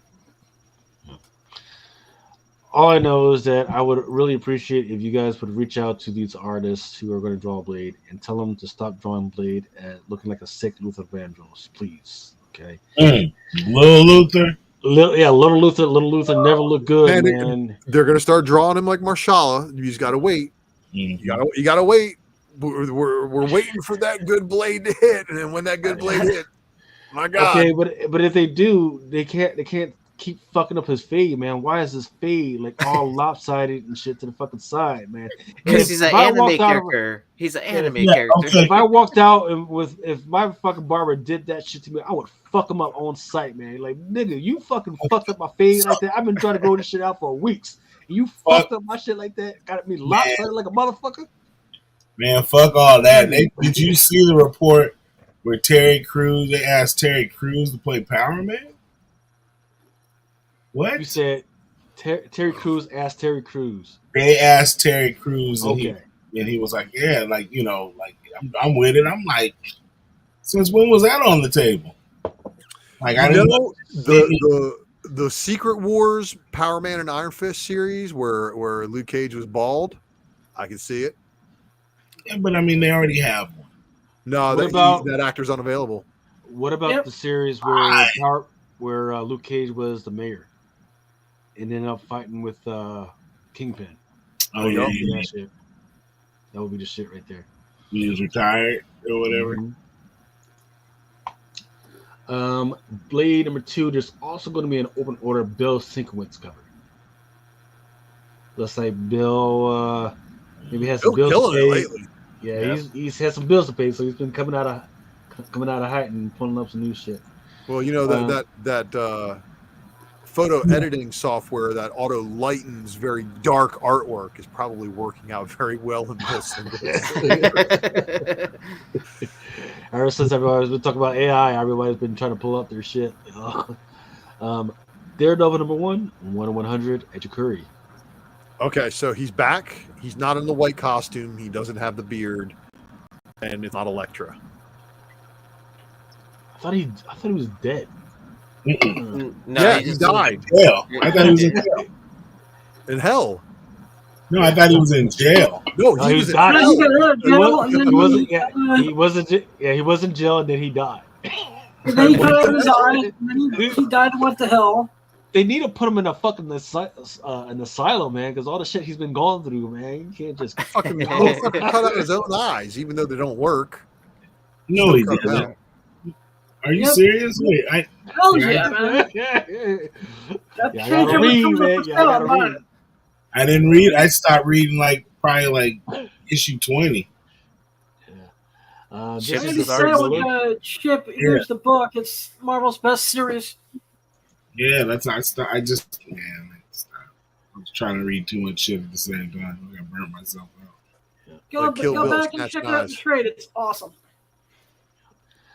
There's your 1 in 25 by Pepe Larraz for Daredevil. Pepe. We're missing the artwork for Aaron Cooter, open order. There is a Lozano foil variant. Yeah. And as you can Oh, see, Larraz. they changed the price from $3.99 to $4.50. Actually, excuse me, price has changed from $6.99 to $6.50. So it looks like last price that they're haggling at is at $6.50 right now for that Daredevil stuff. Okay. Missing the cover art for the Daredevil #1. We'll see Potasio. Wills Portasio and Bullseye. That's gonna be fire. I've already gone over the Deadpool. Death of Venomverse #3. And this one, it's by Bjorn Berens. There's some tentacles on there.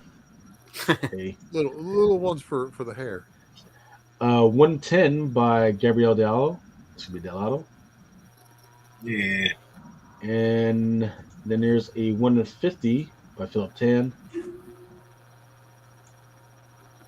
Also, don't forget that same one, that other one by Delado. It does have a Virgin. Is that a homage? Version 150. That cover looks familiar. I'm trying to think of what cover that is. Right, It's the because rarest Delado variant there is. well, so don't forget that we've already covered the left-hand side, so this is the right-hand It's side. connecting. So that's why it looks like another book that we've probably seen recently, is because it is a connecting variant.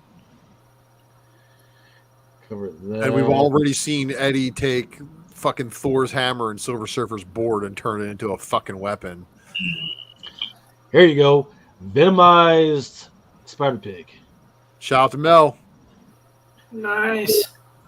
What was his name? Ham Hocks or something like that? Yep. Yeah. Carnage, Pork rinds. Pork rinds, that's what it is. Pork rinds. Pork rinds. That's what the issue 26, I believe, but don't quote me on the issue number. It's been a while. Check since Mighty I've Mel been- V's That shit is sick. IG. Drunken like Chat. He's got it. Fallen Friend #1, second print, 1 in 25 by Adrian Alfano. How is this even? Listen, I know everybody's like, oh, you can't make fun of Kamala Khan. She's protected. No, the fuck she's Wanna not. make a bet? Yeah, exactly. This has got to be the biggest fucking pander I have seen in comic books. Oh yeah, no doubt. Since Superman's son came out. Okay, Actually, Superman's son wasn't this bad. that's what I'm saying. This is bigger. this is bad. So I read Hellfire At least Gala. the Superman son thing was a semi decent story that was No, it really fucking wasn't. compared to this shit. So look, I don't even know why or how the hell this is selling all this prints, because of how hyped up it was out the gate. Kamala Khan being killed and then brought back already. So did anybody read Hellfire Gala on the panel? Yes, I know did. Lucas did. Yeah, which one? Which The which one, There's the one from X-Men Wednesday. Hellfire. I'm sorry. Hellfire what's that? Gala from Wednesday. No, I'm due to read it in a couple of hours because I got to do another show. Oh man. Okay, because that's where Let's Kamala makes her debut as a mutant. see. Okay. Come on, seriously. Yeah. Yep. That's the only thing I don't like. But So, and they did that in order to help sell the book. Let's just be honest. This is marketing. This is how it works. So you're going to start noticing the Hellfire Gala start to sell. Everybody who's all behind Kamala Khan is going to be pushing the book now. Oh, Kamala Khan's first appearance as a mutant, but she's been around for fucking years. And we've talked about Point One crashing because her first full story origin or whatever, it is plummeting in price. But yet somebody also, I think last week or 2 weeks ago, got a Captain Marvel 17 second print for way less than like the $8,100 it had fucking peaked at. Like At a 982, right? Yeah, it was a 9.8. It was less than 1,000, wasn't it? It was like 900 and something dollars. Motherfuck. I I don't know, but I know it was a lot less than where it had peaked at when that book had hit its peak. And it's like, or maybe it was like $2,000 book at one point. it was a very expensive book. And this is Yeah. the point that I'm getting is if people are dumping Kamala Khan as an Inhuman or her first appearances and shit, and then picking this one up and trying to push it, well, neither one of them. This is a book that I really care too much to have. It's like, whatever. I mean, I X-Men, Hellfire Gal. Yeah, I'm probably gonna pick up a regular cover, but I'm not fucking chasing incentive variants and shit like that just because she appears as a mutant in that book first. She doesn't, and then what they're gonna do is they're gonna stretch it out into that one shot that we've already been solicited. Kamala Khan, the first mutant, the new mutant, or Ms. Marvel, the new mutant, or whatever it is, number one shot. That's where they debut her in her costume. So we have to figure out what's going on. Shot, or was that a mini? I think it's a mini, actually. Yeah, you're right. The one that's 5 being issue written mini. by the actress. Yes. Oh yeah. So now the actress who was introduced as a mutant first versus writing the book where she was introduced as an Inhuman first and then made a mutant again after the Fox merger. Yay. So yeah, this one's going to be rare, but does anybody care? I like the cover. I do like the cover. I wouldn't spend like ridiculous amounts for it because I'm cheap. But it's a second print ratio that nobody's ordering. Nobody's going to order. So that's Give a shit about for 2,000, Alex. So it's that perfect storm though. It's like it's a horrible book that nobody fucking cares about, but it went second print, so it's got a fucking ratio variant second print. Right. But then So for those that don't know what happened in this book, and I think you can put this out there because it's 3 weeks removed. This was actually the funeral. Actually, not even the funeral. It's the memorial service for Kamala Khan, where a bunch of the heroes got together,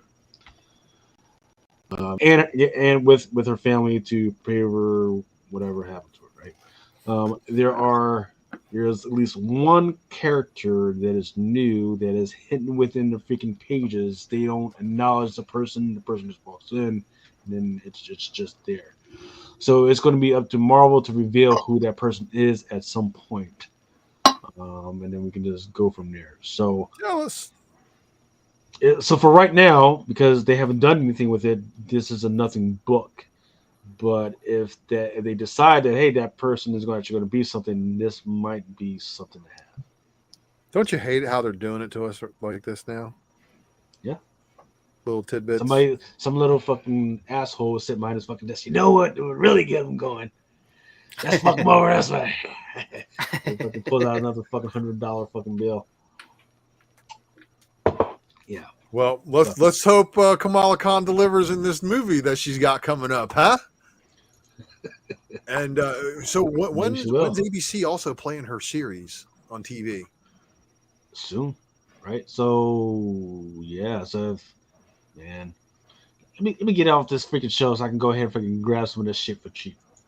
Yep, there's your second print, Carrie Andrews. I don't know why they needed to do one for that one. Incredible Hulk number 3.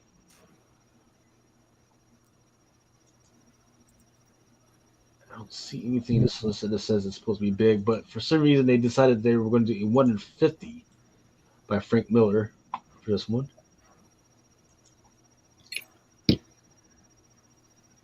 Oh God, is anybody telling Frank that he might need to check his glass prescription?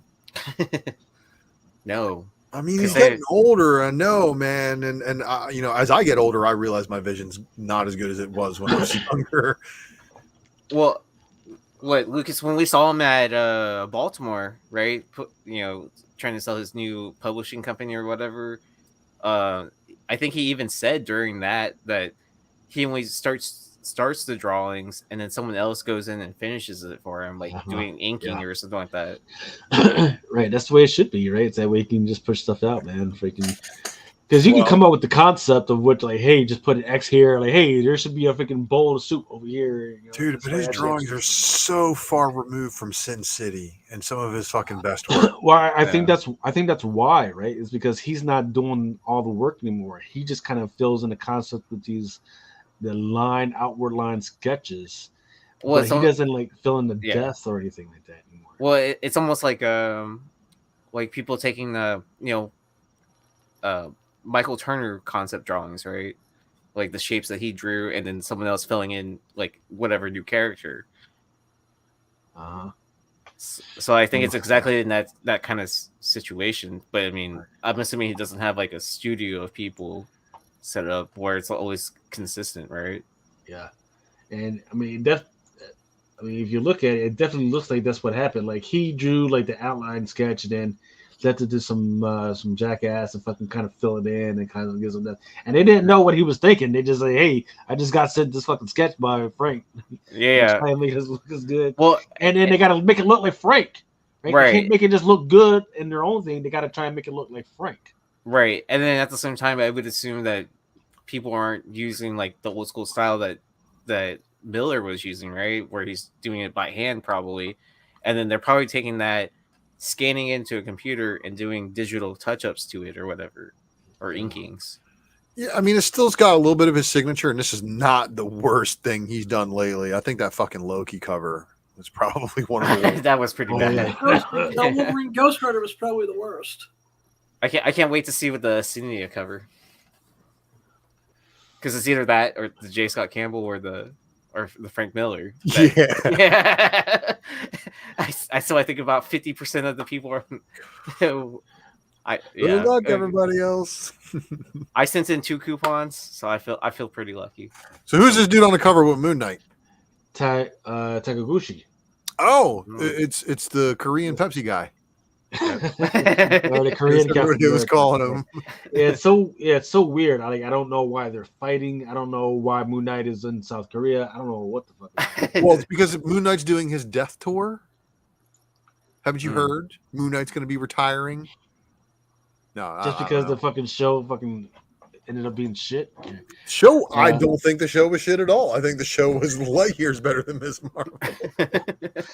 But it was definitely better than Winter and Falcon and Winter Soldier. No. Moon Knight was not better than that. I think Falcon and Winter Soldier is definitely one of the better MCU shows, my opinion. But anyway, I digress. This second printing, 25 copy incentive, City of the Dead #1. Of course, everybody's going to be doing this one too because of who's first appearance in the Scarlet Scarab outfit in this book. So this one's already going to be hyped. So it's not going to be the book where she's on the cover? Nope, she's not even on the cover. But it's the second printing, bro. Ultra's favorite book that's going to be coming out this fall will be #1, 1/100 art journal. So they love it. Another fucked up thing. Ultra's going to buy several copies of this. He's got powers, but we don't know what they are yet. They're gonna explain with the glow, right? Hey, she's already been resurrected. What other powers does she fucking need? She came back. No, that's what I'm saying. So I don't mean to spoil it for you because I know you're about to read it, but that's part of the things that they discuss in the Hellfire Gala. What was the name of the because I don't see any Hellfire Gala. Was manifested before her mutant ability. This is the reason why the Terrigen Mist did not have the negative impact on her like it did on Cyclops, Multiple Man, and so many other X-Men that got killed by the Terrigen cloud going around the planet. So she didn't die. She got turned into an Inhuman first before she physically manifested into a mutant.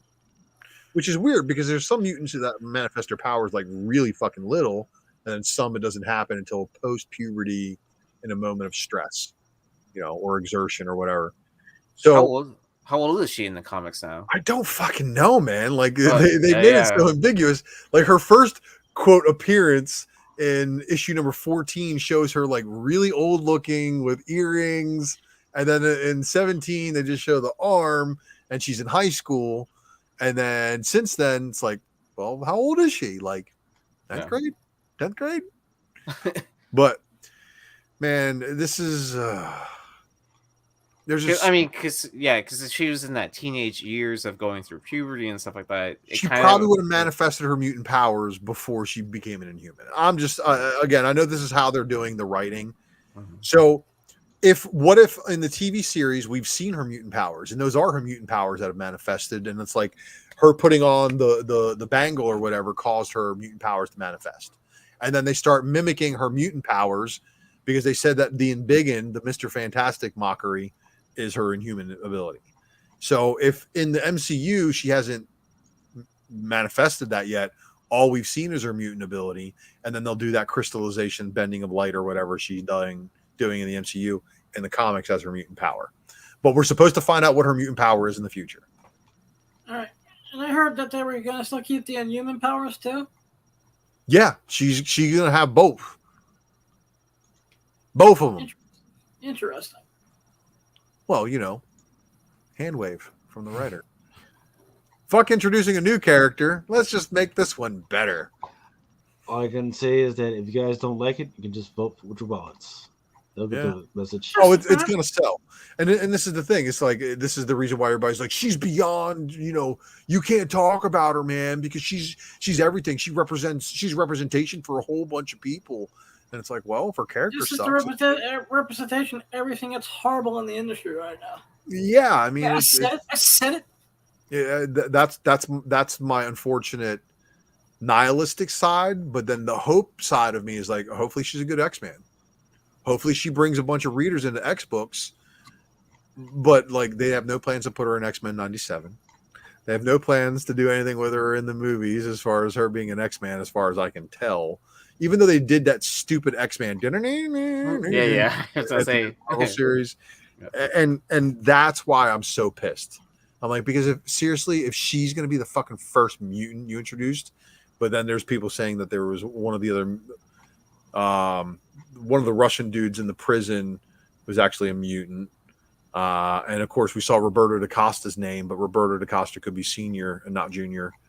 So not Sunspot, but Sunspot's dad in the disappeared on the memorial in Endgame. Ant-Man found him. So I don't know, but 1/100 R Germ, I know it's going to sell because there's going to be R Germ fans collecting it and there's going to be Ms. Marvel fans collecting it. I was waiting for the foil.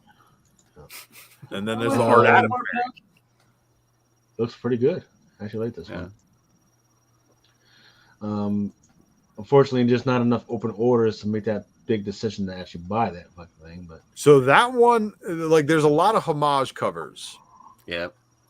This one, I'm like, okay, it's pretty cool because it's a homage to her Ms. Marvel #1.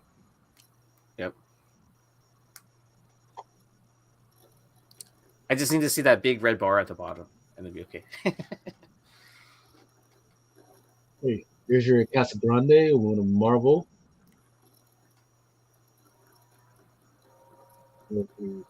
Four. Variants. Yeah, this one I don't like. I'm sorry, Ms. Marvel is no fucking Jean Grey coming back as Phoenix. Miss me with this shit.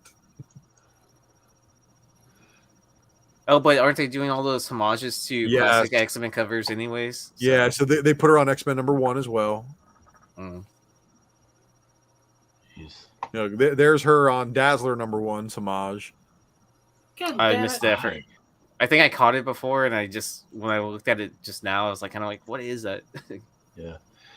Spider-Man Enter #3. I guess they're doing the phone. What is this? The Adam Kubert with him on the fucking phone? All right. Oops. Which one? One. See, there's a John Jang one. Another John Jang. For #3. Oh, I'm glad good artists are getting work. Yeah, that's a must-have.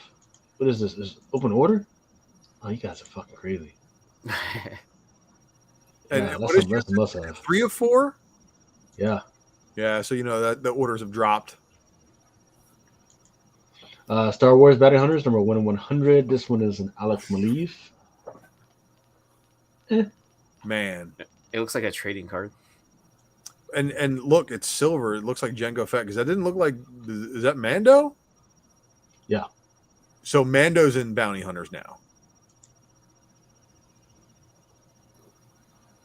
Let's see. But Nah, was contained with that looks like Jango Fett. Yeah. Boba Fett's father. Yeah. The Haven, who is Tara Clixon, so first appearance of a character in this one. So Yeah, Maliv getting good work over there, man. he's turning it up over there. X-Force 35, baby. Maliv variant showing Archangel with that shit shoved in his heart. This is your Clone War 15th anniversary variant. I forget what her name is. Her character just came out a few. Was last year, I believe. Is that Six Head? No, Ori is that something like that? Because that ain't no forehead. There's at least a 6. Ryan Brown. Oh, there you go. Ursa. Clixon. Yeah, Mojo Quid's on fire. Yeah, he knew it was up. Yeah, but that dude had his arm broken by Guardian, so you know. For those that love Little Yoda, 1 in 25 by Dotson. Sorry, my house is getting buzzed by a helicopter right now. This would be an awesome cereal cover. Oh yeah, like maybe like those Funko cereals or some shit like that, or Is that the cover to the cereal box that they used to sell for the Mandalorian cereal? It is very similar, but it's not. The one on the cereal was more photorealistic. There was a Mandalorian cereal. Yeah. So I actually bought one, and I was like, "Oh, I'm going to collect this," and I ended up just eating the fucking whole thing. Oh yeah. Oh yeah. What kind of cereal was it? Huh? What kind of cereal was it? It was more like a very bland type of Trix. Mm. You know, just all sugar, not much flavor. I can't believe I missed it. It's fine. You just missed out on all the chemical pollution that we ate. Guy probably made up for it when they put out the Star Wars ice cream sandwiches. Let's see, there's your Ultimate Invasion 3 by Brian Hitch. Doesn't look like anything special. Daniel Kuna, Hellfire. Yeah. Wolverine number 36, George Perez. Claws are way too fucking long. No. See, the only person that ever gets called on that is Liefeld. You can't do it for any other artist. Not allowed. No. Well, you know, it sucks that they're doing so many George Perez covers now that he's passed. Yeah, I know, right? It's like, did they pay, you know, his widow like a bunch of money for his artwork and shit and be like, hey, you know, I know you have a whole bunch of drawings. You know, we'll buy them from you.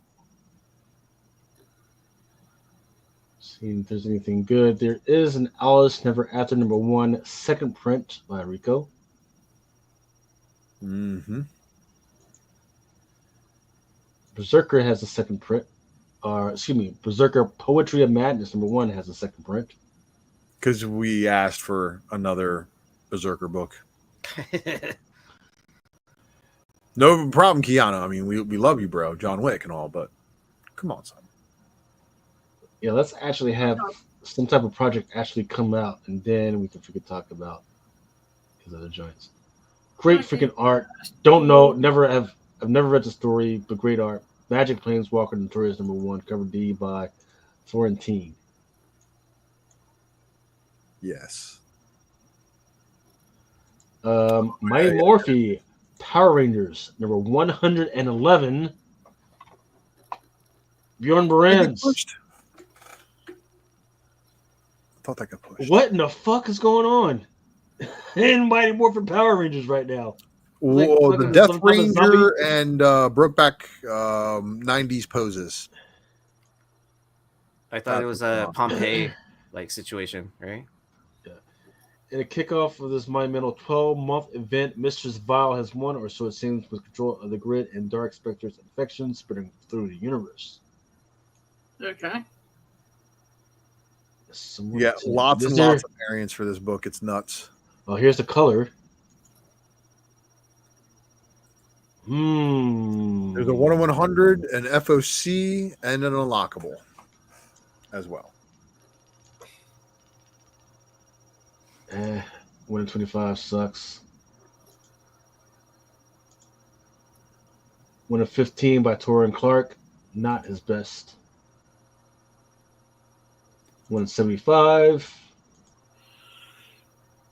Who cares? And a 1 in 100 by Tyler Kirkham. Zed! I mean, they're okay. It looks like just kind of crazy puppets in the background right there. I'm just glad it's not a battle damage variant. There's an FOC by Eleanor Carlini. And then there's the unlockable, which they just stay with these fucking helmets, man. Because once you get one set of them, you have to continue all of them. So No, I don't. I ain't gotta do shit. So you have to get every version foil. Yeah, the only one I'm going to get is that fucking b.o.m.b, man. The Matrix Death Pink Ranger. Yeah, because she's doing the Keanu Matrix bend over backwards, dodging the bullet from the agents. I mean, shit. I might actually have this fucking start actually reading Mighty Morphin Power Rangers. That's what the fuck is going on. From the old zombie shit. Yeah, There's another book too. Yup, you showed it. Fruit of the Loom. Fruit of the Loom, baby.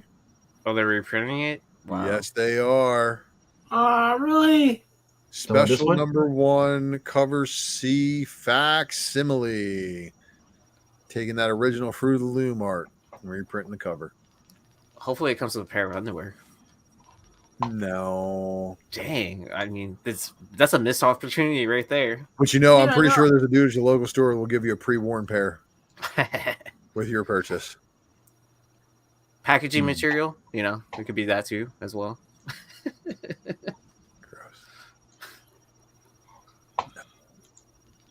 There's a photo variant. So I guess you could probably take this and get it signed by all the Power Rangers, because all the Power Rangers are at all the Comic-Cons nowadays. No, you can't. Yeah, there's some that are 2 of them are dead. Yeah. Which one? The White Power Ranger, or the White Ranger, and the Yellow Ranger. The Green Ranger, the Gold Ranger. Yeah, hey, close enough. Yeah. Rest in peace, dude. And you guys hear the conspiracy theory about that? Mm-mm. That he got into a fight with Jean-Claude Van Damme before he hung himself. Oh, wow. Yeah, there was an altercation. Mm. Someone said that someone M because he talked shit to the wrong person. I do like that cover though. That is tight. Miguel Mercado, 1 in 10. Because Mercado doesn't. The interesting tidbit there, Walter. I know, man. I'm connected to the universe in strange and interesting ways. Yeah. So this Halloween special. So everybody knows that I used to work with creator of Gut Ghost, and that's a Gut Ghost appearance on that cover there. So when are they? Because what's he supposed to do? A fucking animation for what's the name of that cartoon network with Gut Ghost? Adult Swim. Yeah, I don't know. Yeah, that's what he literally came on here and said that shit. He says they were supposed to be doing that shit. Yeah. I guess.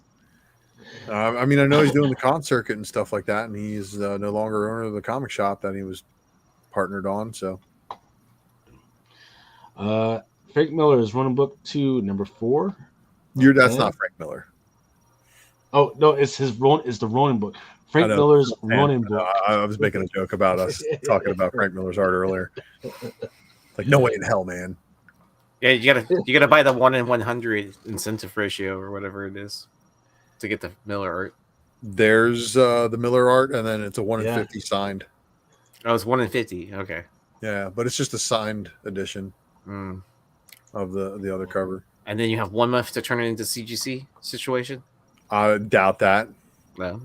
Is that how it works with new release signed books? It probably check with CGC before you go. Yeah, a lot of times they'll come with like a coupon of some sort that's not attached to the book, right?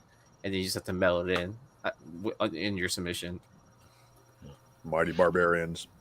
1 in 10 by Yoon. And then there's a 1 in 40, which is just a sketch by Emmanuel Gizzy Line.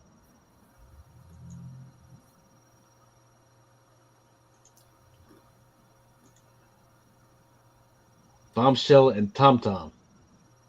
Number 1. I don't know what this is. I don't know what this is, but it looks like it could be. I wouldn't be surprised if this just ends up being something. Got a big old blonde with big tits and a fucking shotgun. Awesome. And a robot. Hey, these guys have put out some really, really interesting books, and a lot of them are stupid low because their variants are like 1 of 350. I might have to put it in order and just tuck it away somewhere, man. It's got all the stupid shit that just appeals to me. It's got a freaking jet fighter in the fucking bed. It's got robots. It's got blondes with big tits, and it's got freaking guns. You know, it's the same publisher that put out my book, Florida Man. Okay, yeah, all right. I did well with that book. But didn't Florida Man, wasn't that like delayed a couple times or something like that? Well, they fucked up on issue 2. It still said issue number 1 on the cover. So a lot of people mistake that for a variant when it's actually the second issue. Whoops. Well, it just proves that no one no one reads, right? I mean, that's the most Florida Man thing you can do. Yeah. Exactly. Fuck up the numbering on your comic book. Ritz Sonia. Starfinder. Yeah, DE stuff that nobody's reading. I tapped out after doing Dynamite books for FOC, and I had to stop because the list is fucking gigantic, like always. So I still have some FOC to finish up. I still have Image, IDW, and Marvel, and then I'll be done on Secret Variant prep. Oh, here we go. I got pushed back last week. Looks like Plot Hose got pushed back. Thank goodness. Plot Hose number 1. There's Cover Bay by Banosian. There's a Beta Ray Bill homage for Plot Hose number 1, cover C. John Samariva. Looks like a Scotty Young homage. And cover E by Scalera. Anything good in here? 1 in 25 for that Better Ray Bill homage, a sketch, and your 1 in 100 is a Gordon Murphy.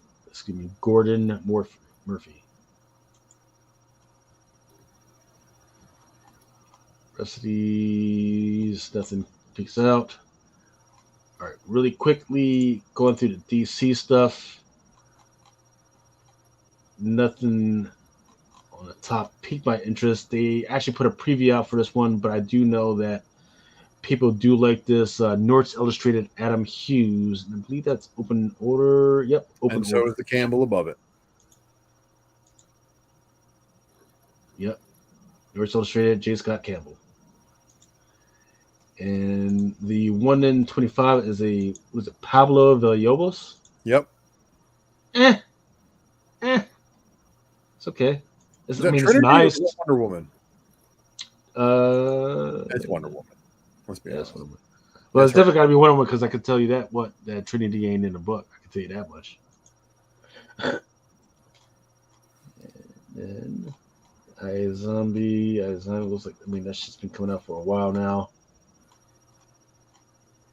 Power Woman as a robot, I guess. For Night Terrors Action Comics number 2.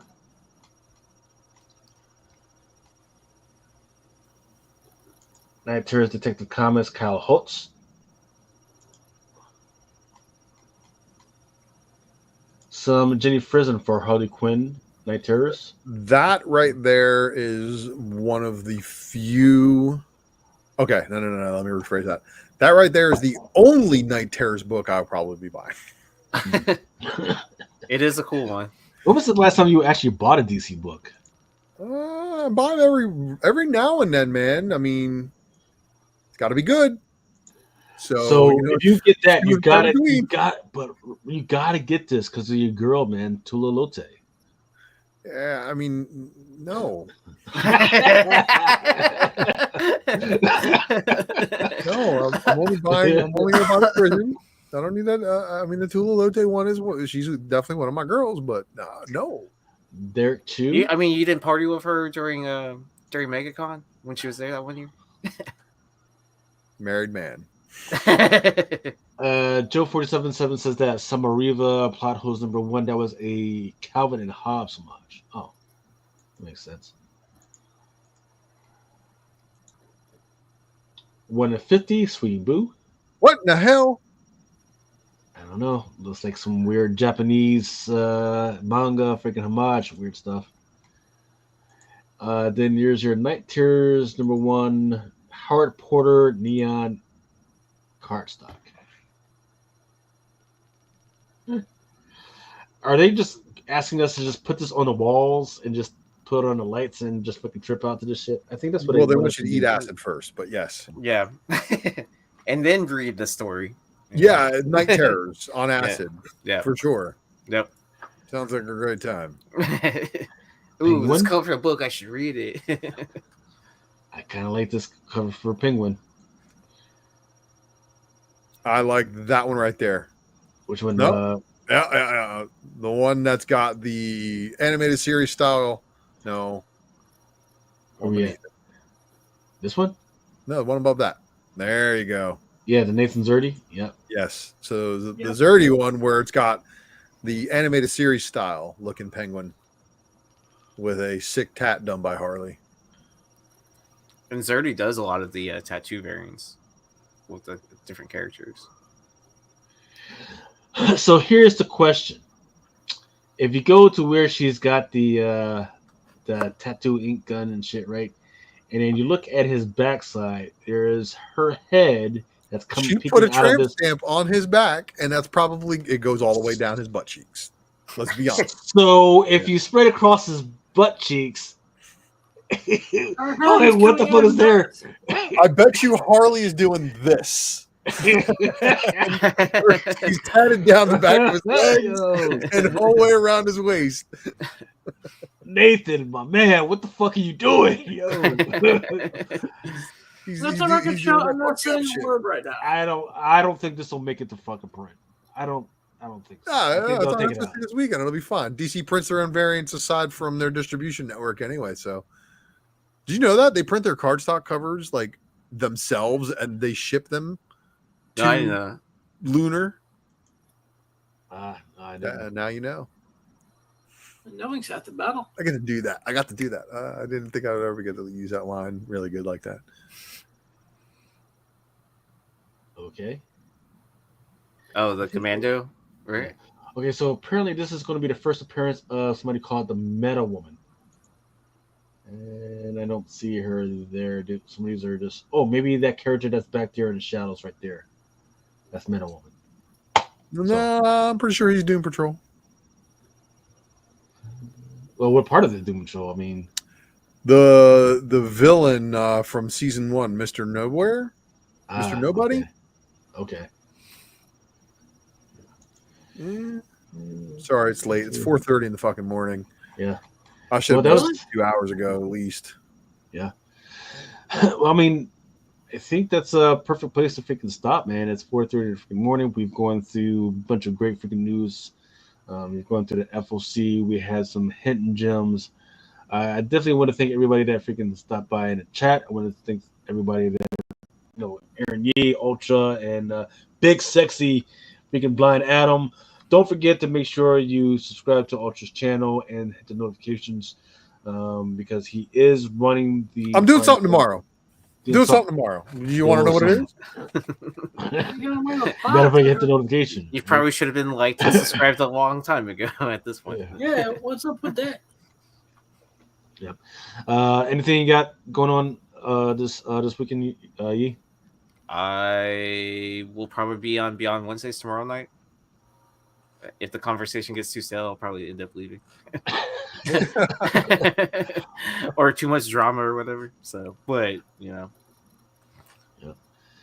Anything else? Did you already do the Matrix Ultra? You mean secret variant? No, sir. Yeah. No, sir. I'm like I said, I made it to Dynamite and I tapped out. Fuck this. I got to go to work. Yeah. It's I've had a busy week. I also went and rode, I think, like 8 miles on the BMX today. So nice.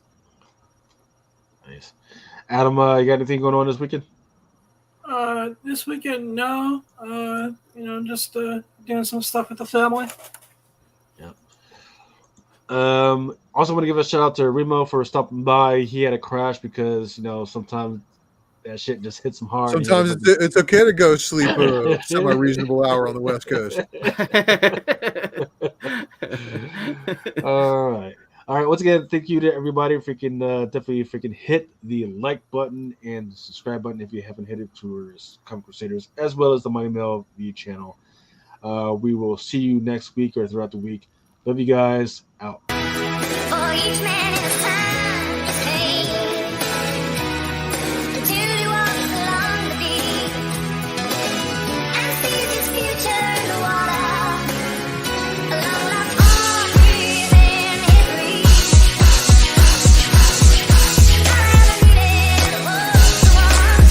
Sometimes men take matters into their own hands. You want answers? I think I'm entitled. You want answers? I want the truth. You can't handle the truth. As you guys know, it is Drunken Chat, son.